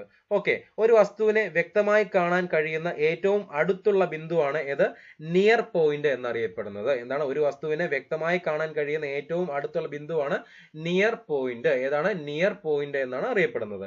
ഒരു വസ്തുവിനെ വ്യക്തമായി കാണാൻ കഴിയുന്ന ഏറ്റവും ദൂരെയുള്ള ബിന്ദു ഏതാണെന്ന് ചോദിച്ചാൽ അത് ഫാർ പോയിന്റ് ആണ്. ഏതാണ്? Far point. ഏതാണ്? Far point. മനസ്സിലായോ? 66ാമത്തെ ചോദ്യം എന്താ? താഴെ തന്നിരിക്കുന്നവയിൽ വെണ്ടയുടെ ഇനം ഏത്? വെണ്ടയുടെ ഇനം ഏതാണെന്ന് ചോദിച്ചാൽ ഉത്തരം ഏതാ? അനാമിക. വെണ്ടയുടെ ഇനം ഏതാണ്? അനാമികയാണ്. ഏതാണ്? അനാമിക. ഏതാണ്? അനാമിക. സുചിത്ര, സുപ്രിയ അതേതാണ്? വഴുതനയാണ്. സുചിത്രയും സുപ്രിയയും വഴുതന. സുചിത്ര, സുപ്രിയ വഴുതന. മഞ്ചരി, അനുഗ്രഹ അതേതാണ്? പച്ചമുളക്. മഞ്ചരി, അനുഗ്രഹ, പച്ചമുളക്. മഞ്ചരി, അനുഗ്രഹ, പച്ചമുളകാണ് അല്ലെ. ശക്തി, മുക്തി എന്ന് പറയുന്നത് തക്കാളിയാണ്. ശക്തി, മുക്തി അത് തക്കാളിയാണ്. മനസ്സിലാക്കുക. ഓക്കെ അല്ലേ? 67ാമത്തെ ചോദ്യം. അന്തരീക്ഷത്തിലേക്ക് എത്തുന്ന കാർബൺ മോണോക്സൈഡിന്റെ പ്രധാന ഉറവിടം അന്തരീക്ഷത്തിലേക്ക് എത്തുന്ന കാർബൺ മോണോക്സൈഡിന്റെ പ്രധാന ഉറവിടം എന്ന് പറയുന്നത് വാഹനങ്ങളിൽ നിന്നുള്ള പുകയാണ്. വാഹനങ്ങളിൽ നിന്നുള്ള പുകയാണ് അന്തരീക്ഷത്തിലേക്ക് എത്തുന്ന കാർബൺ മോണോക്സൈഡിന്റെ പ്രധാന ഉറവിടം. ഓക്കെ, കാർബൺ മോണോക്സൈഡിന്റെ സാന്നിധ്യം ഒഴിവാക്കാൻ ഉപയോഗിക്കുന്ന ഉൽപ്രേരകമാണ് ഏത്? ഹോപ്കലൈറ്റ്. ഏതാണ്? ഹോപ്കലൈറ്റ് എന്ന് പറയുന്ന ഉൽപ്രേരകം. ഇതാണ് കാർബൺ മോണോക്സൈഡിന്റെ സാന്നിധ്യം ഒഴിവാക്കാൻ ഉപയോഗിക്കുന്ന ഉൽപ്രേരകമാണ് ഹോപ്കലൈറ്റ്. ഏതാണ്? ഹോപ്കലൈറ്റ്. അടുത്ത ചോദ്യം 68ാമത്തെ ചോദ്യമാണ്. താഴെ തന്നിരിക്കുന്നതിൽ ഏത് സ്ഥലത്തെ കണ്ടൽക്കാടുകളിൽ ആണ് കടുവകൾ കാണപ്പെടുന്നത്? അല്ലെ, കടുവകൾ കാണപ്പെടുന്ന കണ്ടൽക്കാടുകൾ ഉള്ളത് എവിടെയാണെന്ന് ചോദിച്ചാൽ നമുക്കറിയാം പശ്ചിമ ബംഗാളിലാണ്. ഉത്തരം പശ്ചിമ ബംഗാൾ അല്ലെങ്കിൽ ബംഗാളിലാണ് കടുവകൾ കാണുന്ന കണ്ടൽക്കാടുകൾ ഉള്ളത്. ഏതാണ്? ബംഗാൾ. Option B. ഓക്കെ, ഇന്ത്യയുടെ വനം പരിസ്ഥിതി വകുപ്പ് ഇന്ത്യയുടെ നാഷണൽ ബ്യൂട്ടിയായി അംഗീകരിച്ച മൃഗം ഏതാണെന്ന് ചോദിച്ചാൽ കടുവയാണ്. എന്താണ്? ഇന്ത്യയുടെ വനം പരിസ്ഥിതി വകുപ്പ് ഇന്ത്യയുടെ നാഷണൽ ബ്യൂട്ടിയായി അംഗീകരിച്ച മൃഗം കടുവയാണ്. ഏതാണ്? കടുവയാണ്. ഓക്കെ അല്ലേ? 69ാമത്തെ ചോദ്യം. വിഘാടകർ എന്ന വിഭാഗത്തിൽ പെടുന്നതിനെ കണ്ടെത്തുക. വിഘാടകർ എന്ന വിഭാഗത്തിൽ തവളയല്ല, താമരയല്ല, ഞണ്ടല്ല. ഏതാണ് വിഘാടകര്? ആരാണ്? ഡീകമ്പോസസ് എന്നൊക്കെ അറിയപ്പെടുന്ന ആരാണ്? ബാക്ടീരിയയാണ്. ആരാണ്? ബാക്ടീരിയയാണ് അല്ലെ. ഹോർമോൺ ഇല്ലാത്ത ജീവിവർഗമാണ് ആര്? ബാക്ടീരിയ. ഹോർമോൺ ഇല്ലാത്ത ജീവിവർഗമാണ് ബാക്ടീരിയ. ബാക്ടീരിയ വംശവർദ്ധനവ് നടത്തുന്ന പ്രക്രിയക്ക് പറയുന്ന പേര് ദ്വിവിഭജനം. ദ്വിവിഭജനമാണ്. ബാക്ടീരിയ വംശവർദ്ധനവ് നടത്തുന്ന പ്രക്രിയ ദ്വിവിഭജനമാണ്. ഓക്കെ അല്ലേ? 70ാമത്തെ ചോദ്യമാണ്. ലോകത്തെ ഏറ്റവും അധികം ചണം ഉൽപ്പാദിപ്പിക്കുന്ന രാജ്യം ഏതാണ്? ഇന്ത്യയാണ്. ലോകത്തെ ഏറ്റവും അധികം ചണം ഉൽപ്പാദിപ്പിക്കുന്ന രാജ്യം ഏതാണെന്ന് ചോദിച്ചാൽ ഇന്ത്യയാണ്. ലോകത്തെ ഏറ്റവും കൂടുതൽ കൃഷി ചെയ്യുന്ന ഫലം ഏതാണെന്ന് ചോദിച്ചാൽ മുന്തിരിയാണ്. ലോകത്തെ ഏറ്റവും കൂടുതൽ കൃഷി ചെയ്യുന്ന ഫലം ഏതാണെന്ന് ചോദിച്ചാൽ ഉത്തരം ഏതാ? മുന്തിരിയാണ്. ഓക്കെ അല്ലേ? ചണകൃഷിക്ക് അനുയോജ്യമായ താപനില 20 ഡിഗ്രി സെൽഷ്യസിനും 22.5 ഡിഗ്രി സെൽഷ്യസിനും ഇടയിലാണ്. ചണകൃഷിക്ക് അനുയോജ്യമായ താപനില 20 ഡിഗ്രി സെൽഷ്യസിനും 22.5 ഡിഗ്രി സെൽഷ്യസിനും ഇടയിലാണ്. ഓക്കെ അല്ലേ? ചണകൃഷിക്ക് അനുയോജ്യമായ ഘടകങ്ങൾ ഏതൊക്കെയാണെന്ന് ചോദിച്ചാൽ 150 സെന്റിമീറ്ററിൽ കൂടുതൽ മഴ വേണം, ഉയർന്ന താപനില വേണം, പിന്നെ നീർവാഴ്ചയുള്ള എക്കൽമണ്ണ് വേണം. ഏതാണ്? നീർവാഴ്ചയുള്ള എക്കൽമണ്ണ് വേണം. 71ാമത്തെ ചോദ്യം നോക്കിക്കേ. ഒരേ ആറ്റോമിക നമ്പരും വ്യത്യസ്ത മാസ് നമ്പറുമുള്ള ഒരേ മൂലകത്തിന്റെ വ്യത്യസ്ത ആറ്റങ്ങളെ പറയുന്ന പേര് എന്താണ്? ഐസോടോപ്പുകൾ. എന്താണ്? ഐസോടോപ്പുകൾ. ഒരേ ആറ്റോമിക നമ്പരും വ്യത്യസ്ത മാസ് നമ്പറുമുള്ള ഒരേ മൂലകത്തിന്റെ വ്യത്യസ്ത ആറ്റങ്ങളെ പറയുന്ന പേരാണ് എന്ത്? ഐസോടോപ്പുകൾ എന്ന് പറയുന്നത്. എന്താണ് പറയുന്നത്? ഐസോടോപ്പുകൾ എന്ന് പറയുന്നു. അതിന്റെ കൂടെ പറയുന്ന ഒരു കാര്യമാണ് മസ്തിഷ്ക ചികിത്സയ്ക്ക് ഉപയോഗിക്കുന്ന ഐസോടോപ്പ് ഏതാണെന്ന് ചോദിച്ചാൽ ഏതാണ്? ടെക്നീഷ്യം 99. മസ്തിഷ്ക ചികിത്സയ്ക്ക് ഉപയോഗിക്കുന്ന ഐസോടോപ്പ് ടെക്നീഷ്യം 99ഉം ബോൺ ക്യാൻസർ ചികിത്സയ്ക്ക് ഉപയോഗിക്കുന്ന ഐസോടോപ്പ് സ്ട്രോൺഷ്യം 89ഉമാണ്. സ്ട്രോൺഷ്യം 89ഉമാണ്. 72ാമത്തെ ചോദ്യമാണ്. ആധുനിക പീരിയോഡിക് നിയമം ആവിഷ്കരിച്ച ശാസ്ത്രജ്ഞൻ ആരാണെന്ന് ചോദിച്ചാൽ ആരാണ്? ഹെൻറി മോസ്ലി ആണെന്ന് അറിയാം. ആധുനിക പീരിയോഡിക് നിയമം ആവിഷ്കരിച്ച ശാസ്ത്രജ്ഞൻ ആരാണ്? ഹെൻറി മോസ്ലി അല്ലെ. Henry Moseley. സൾഫർ ഒരു സംയുക്തമല്ല, മൂലകമാണെന്ന് കണ്ടെത്തിയ ശാസ്ത്രജ്ഞനാണ് ലവോസിയർ. Antoine Lavoisier. സൾഫർ ഒരു സംയുക്തമല്ല, മൂലകമാണ് എന്ന് കണ്ടെത്തിയ ശാസ്ത്രജ്ഞനാണ് ആന്റോയിൻ ലവോസിയർ. ആരാണ്? Antoine Lavoisier. ഓക്കെ.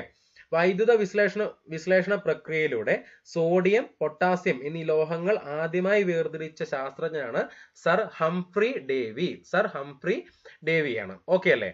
73ാമത്തെ ചോദ്യമാണ് ഭൂവൽക്കത്തിൽ ഏറ്റവും കൂടുതൽ കാണപ്പെടുന്ന മൂലകം ഏതാണെന്ന് ചോദിച്ചാൽ ഉത്തരം ഏതാണ്? ഉത്തരം ഓക്സിജൻ ആണ്. ഭൂവൽക്കത്തിൽ ഏറ്റവും കൂടുതൽ കാണപ്പെടുന്ന മൂലകമാണ് ഓക്സിജൻ.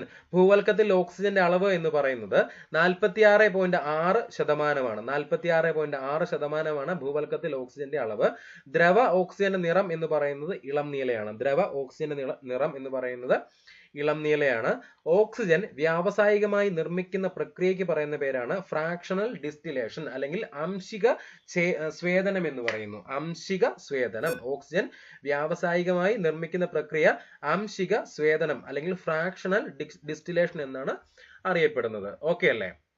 74ാമത്തെ ചോദ്യം താഴെ കൊടുത്തിരിക്കുന്നവയിൽ അയണിന്റെ അയിര് എന്ന് പറയുന്നത് നമുക്കറിയാം. അയണിന്റെ അയർ എന്ന് പറയുന്നത് ഹെമറ്റൈറ്റ്, മാഗ്നറ്റൈറ്റ്. അപ്പൊ ഉത്തരം ഏതാണ്? ഹെമറ്റൈറ്റ്. താഴെ തന്നിരിക്കുന്നത് ഹെമറ്റൈറ്റ് ആണ് അയണിന്റെ അയർ എന്ന് പറയുന്നത്, ഹെമറ്റൈറ്റ്. ലിഥിയത്തിന്റെ അയിര് ഏതാണ്? ലിപ്പിഡോലൈറ്റ്. ലിഥിയത്തിന്റെ അയിര് ലിപ്പിഡോലൈറ്റും പ്ലാറ്റിനത്തിന്റെ അയിര് സ്പെറിലൈറ്റുമാണ്. ലിഥിയത്തിന്റെ അയിര് ലിപ്പിഡോലൈറ്റും പ്ലാറ്റിനത്തിന്റെ അയിര് സ്പെറിലൈറ്റുമാണ്. ഏതാണ്? സ്പെറിലൈറ്റുമാണ്. മനസ്സിലായോ? 75ാമത്തെ ചോദ്യം നോക്കിക്കേ. ആദ്യമായി നിർമ്മിക്കപ്പെട്ട കൃത്രിമ നൂൽത്തരം എന്ന് പറയുന്നത് ഏതാണ്? നൈലോൺ. ഏതാണ്? നൈലോൺ. ആദ്യമായി നിർമ്മിക്കപ്പെട്ട കൃത്രിമ നൂൽത്തരമാണ് നൈലോൺ. ഏതാണ്? നൈലോൺ. ചെരുപ്പുകൾ നിർമ്മിക്കാൻ ഉപയോഗിക്കുന്ന റബ്ബർ ഏതാണെന്ന് ചോദിച്ചാൽ സ്റ്റെറിൻ ആണ്. ചെരുപ്പുകൾ നിർമ്മിക്കാൻ ഉപയോഗിക്കുന്ന റബ്ബർ സ്റ്റെറിൻ ആണ്. സ്റ്റെറിൻ അല്ല, സ്റ്റൈറിൻ ആണ്. സ്റ്റൈറിന്റെ രാസനാമമാണ് സ്റ്റൈറിൻ ബ്യൂട്ടാഡൈൻ റബ്ബർ. സ്റ്റൈറിന്റെ രാസനാമം സ്റ്റൈറിൻ ബ്യൂട്ടാഡൈൻ റബ്ബർ എന്നുള്ളതാണ്. ആദ്യമായി ബേക്കലൈറ്റ് നിർമ്മിച്ചത് ആരാണെന്ന് ചോദിച്ചാൽ ലിയോ ബേക്കലൈറ്റ് ആണ്. Leo bakelite. കൃത്രിമ റബ്ബറിന് ഉദാഹരണങ്ങൾ ഏതൊക്കെയാണെന്ന് ചോദിച്ചാൽ neoprene, thiokol, buna S, buna N എന്നിവ കൃത്രിമ റബ്ബറിന് ഉദാഹരണങ്ങളാണ്. ഏതൊക്കെയാ? Neoprene, thiokol, buna S, buna N ഇവ കൃത്രിമ റബ്ബറിന് ഉദാഹരണങ്ങളാണ് എന്നുള്ള കാര്യം മനസ്സിലാക്കുക. ഓക്കെ, ഫിസിക്സുമായിട്ട് ബന്ധപ്പെട്ട ചോദ്യമാണ്. 76ാമത്തെ ചോദ്യം ദർപ്പണത്തിൽ പതിക്കുന്ന രശ്മിയുടെ പതനകോൺ 60 ഡിഗ്രി ആണെങ്കിൽ പ്രതിപതന കോൺ എത്രയാണ് എന്ന് ചോദിച്ചാൽ പ്രതിപതന കോൺ റിഫ്ലക്റ്റഡ് റേ എന്ന് പറയുന്നതും എത്ര തന്നെയാണ്? 60 ഡിഗ്രി തന്നെയാണ്. ഒരു സമതല ദർപ്പണത്തിൽ പതിക്കുന്ന പ്രകാശരശ്മിയുടെ പതനകോണും പ്രതിപതന കോണും എന്ത് തന്നെയാണ്? തുല്യമാണ്. ഒരു സമതല ദർപ്പണത്തിൽ പതിക്കുന്ന പ്രകാശരശ്മിയുടെ പതനകോണും പ്രതിപതന കോണും എന്ത് തന്നെയാണ്? തുല്യമാണ് എന്നുള്ള കാര്യം മനസ്സിലാക്കുക. രണ്ട് ദർപ്പണങ്ങൾക്കിടയിലുള്ള കോണിന്റെ വലിപ്പം കുറയും തോറും പ്രതിബിംബങ്ങളുടെ എണ്ണം എന്ത് ചെയ്യുന്നു? കൂടുകയും ചെയ്യുന്നു. 77ാമത്തെ ചോദ്യം മഴത്തുള്ളികളുടെ ഗോളാകൃതിക്ക് കാരണമായ ബലം ഏതാണ് എന്ന് ചോദിച്ചാൽ നമുക്കറിയാം പ്രതലബലം. ഏതാണ്? പ്രതലബലം. മഴത്തുള്ളികളുടെ ഗോളാകൃതിക്ക് കാരണമായ ബലം പ്രതലബലം അല്ലെ. ഉയർന്ന പ്രതലബലമുള്ള ദ്രാവകത്തിന് പ്രതലങ്ങളെ നനയ്ക്കുവാനുള്ള കഴിവ് കൂടുതലായിരിക്കും അല്ലെ. ചൂട് കൂടുമ്പോൾ പ്രതലബലം എന്ത് ചെയ്യും? കുറയും. ചൂട് കൂടുമ്പോൾ പ്രതലബലം കുറയുന്നു. ഓക്കെ അല്ലെ. 78ാമത്തെ ചോദ്യം ശബ്ദം ഏറ്റവും വേഗതയിൽ സഞ്ചരിക്കുന്നത് ഏത് മാധ്യമത്തിൽ കൂടെയാണ്? ശൂന്യതയിൽ കൂടിയാണോ, വെള്ളത്തിൽ കൂടിയാണോ, വായുവിൽ കൂടിയാണോ, ഖരവസ്തുക്കളിൽ കൂടിയാണോ? അപ്പൊ ശബ്ദത്തിന് ഏറ്റവും കൂടുതൽ വേഗതയുള്ളതെന്ന് പറഞ്ഞാൽ ഏത് വസ്തുക്കളിൽ കൂടിയാ? ഖരവസ്തുക്കളിൽ കൂടിയാണ്, സോളിഡ് മെറ്റീരിയൽസിൽ കൂടിയാണെന്നുള്ള കാര്യം നമുക്ക് അറിയാം അല്ലെ. ഊഷ്മാവ്, അന്തരീക്ഷത്തിലെ ആർദ്രത എന്നിവ കൂടുന്നതിനനുസരിച്ചിട്ട് ശബ്ദത്തിന്റെ പ്രവേഗം എന്ത് ചെയ്യുന്നു? കൂടുന്നു. ഊഷ്മാവ്, അന്തരീക്ഷത്തിലെ ആർദ്രത എന്നിവ കൂടുന്നതിനനുസരിച്ചിട്ട് ശബ്ദത്തിന്റെ പ്രവേഗം കൂടുന്നു. ആവൃത്തിയിൽ ചെറിയ വ്യത്യാസമുള്ള രണ്ട് വസ്തുക്കൾ ഒരേ സമയം കമ്പനം ചെയ്യുമ്പോൾ അവയുടെ ശബ്ദത്തിൽ ഉണ്ടാകുന്ന ഏറ്റക്കുറച്ചിലുകൾ അറിയപ്പെടുന്ന പേരാണ് എന്ത്? ബീറ്റുകൾ എന്ന് അറിയപ്പെടുന്നു. ആവൃത്തിയിൽ ചെറിയ വ്യത്യാസമുള്ള രണ്ട് വസ്തുക്കൾ ഒരേ സമയം കമ്പനം ചെയ്യുമ്പോൾ അവയുടെ ശബ്ദത്തിൽ ഉണ്ടാകുന്ന ഏറ്റക്കുറച്ചിലുകൾ അറിയപ്പെടുന്ന പേരാണ് എന്ത്? ബീറ്റ് എന്ന് അറിയപ്പെടുന്നു. ഏതാണ്? ബീറ്റ് എന്ന് അറിയപ്പെടുന്നു. 79ാമത്തെ ചോദ്യം നോക്കിക്കേ. ജലത്തിന്റെ സാന്ദ്രത ഏറ്റവും കൂടുതൽ എപ്പോഴാണ്? ജലത്തിന്റെ സാന്ദ്രത ഏറ്റവും കൂടുതൽ എപ്പോഴാണ് എന്ന് ചോദിച്ചാൽ ഓപ്ഷൻ സി 4 ഡിഗ്രി സെൽഷ്യസിലാണ്. ജലത്തിന്റെ സാന്ദ്രത ഏറ്റവും കൂടുതൽ 4 ഡിഗ്രി സെൽഷ്യസിലാണ് എന്നുള്ള കാര്യം മനസ്സിലാക്കുക. പിന്നെ മഞ്ഞുമലകൾ വെള്ളത്തിൽ പൊങ്ങിക്കിടക്കാൻ കാരണം എന്താണ് എന്ന് ചോദിച്ചാൽ ഐസിന് വെള്ളത്തേക്കാൾ സാന്ദ്രത കുറവായതിനാലാണ്. ഐസിന് വെള്ളത്തേക്കാൾ സാന്ദ്രത കുറവായതിനാലാണ് മഞ്ഞുമലകൾ വെള്ളത്തിൽ പൊങ്ങിക്കിടക്കാൻ കാരണം. മനസ്സിലാക്കുക. 80ാമത്തെ ചോദ്യമാണ് മാസ് പകുതിയായും പ്രവേഗം ഇരട്ടിയാവുകയും ചെയ്താൽ വസ്തുവിന്റെ ഗതികോർജം എന്ന് പറയുന്നത് എന്താകുന്നു? ഇരട്ടിയാകുന്നു. എന്താണ്? ഇരട്ടിയാകുന്നു. എന്താണ്? മാസ് പകുതിയാകുന്നു, പ്രവേഗം ഇരട്ടിയാവുകയും ചെയ്താൽ വസ്തുവിന്റെ ഗതികോർജം എന്ന് പറയുന്നത് എന്തായിട്ട് മാറുന്നു? ഇരട്ടിയായിട്ട് മാറുകയാണ് ചെയ്യുന്നത്. ചലിക്കുന്ന ഒരു വസ്തുവിന്റെ ഗതികോർജം അതിനെ നിശ്ചലാവസ്ഥയിൽ നിന്ന് അതിന്റെ വേഗത്തിൽ എത്തിക്കാനെടുക്കുന്ന പ്രവൃത്തിയുടെ അളവാണ് സൂചിപ്പിക്കുന്നത്. ഓക്കെ അല്ലേ? അപ്പോ നമ്മുടെ ഈ ഒരു ക്വസ്റ്റ്യൻ പേപ്പറിനകത്ത് 80 ചോദ്യങ്ങളും നമ്മൾ ഡിസ്കസ് ചെയ്തു. അപ്പോൾ ഇപ്പോ ഇന്ന് വരെ എന്താണ് 2022 10th പ്രിലിംസിന് 3ാം ഘട്ട ചോദ്യപേപ്പർ വരെ ആയിട്ടുള്ളൂ. 6 ഘട്ടങ്ങളുണ്ടെന്ന് പറഞ്ഞു. ഓരോ ദിവസവും ഞാൻ നിങ്ങൾക്ക് ഓരോ ക്വസ്റ്റ്യൻ പേപ്പറുകൾ തരാം. എന്നിട്ട് അതിനനുബന്ധ വസ്തുതകൾ നമുക്ക് പഠിച്ചെടുത്തതിന് ശേഷം വേണം നമുക്ക് ടോപ്പിക് വൈസ് ഒരു പരമാവധി പ്രീവിയസ് ഇയർ ക്വസ്റ്റ്യൻ പേപ്പറുകളെല്ലാം തീർത്തതിന് ശേഷം വേണം നമുക്ക് ടോപ്പിക് വൈസ് സിലബസ് വെച്ചിട്ട് ടോപ്പിക്സ് സ്റ്റാർട്ട് ചെയ്യാൻ വേണ്ടിയിട്ട്. അപ്പൊ നമുക്ക് അടുത്ത ദിവസം അടുത്ത ചോദ്യപേപ്പറുമായിട്ട് കാണാം. ബൈ.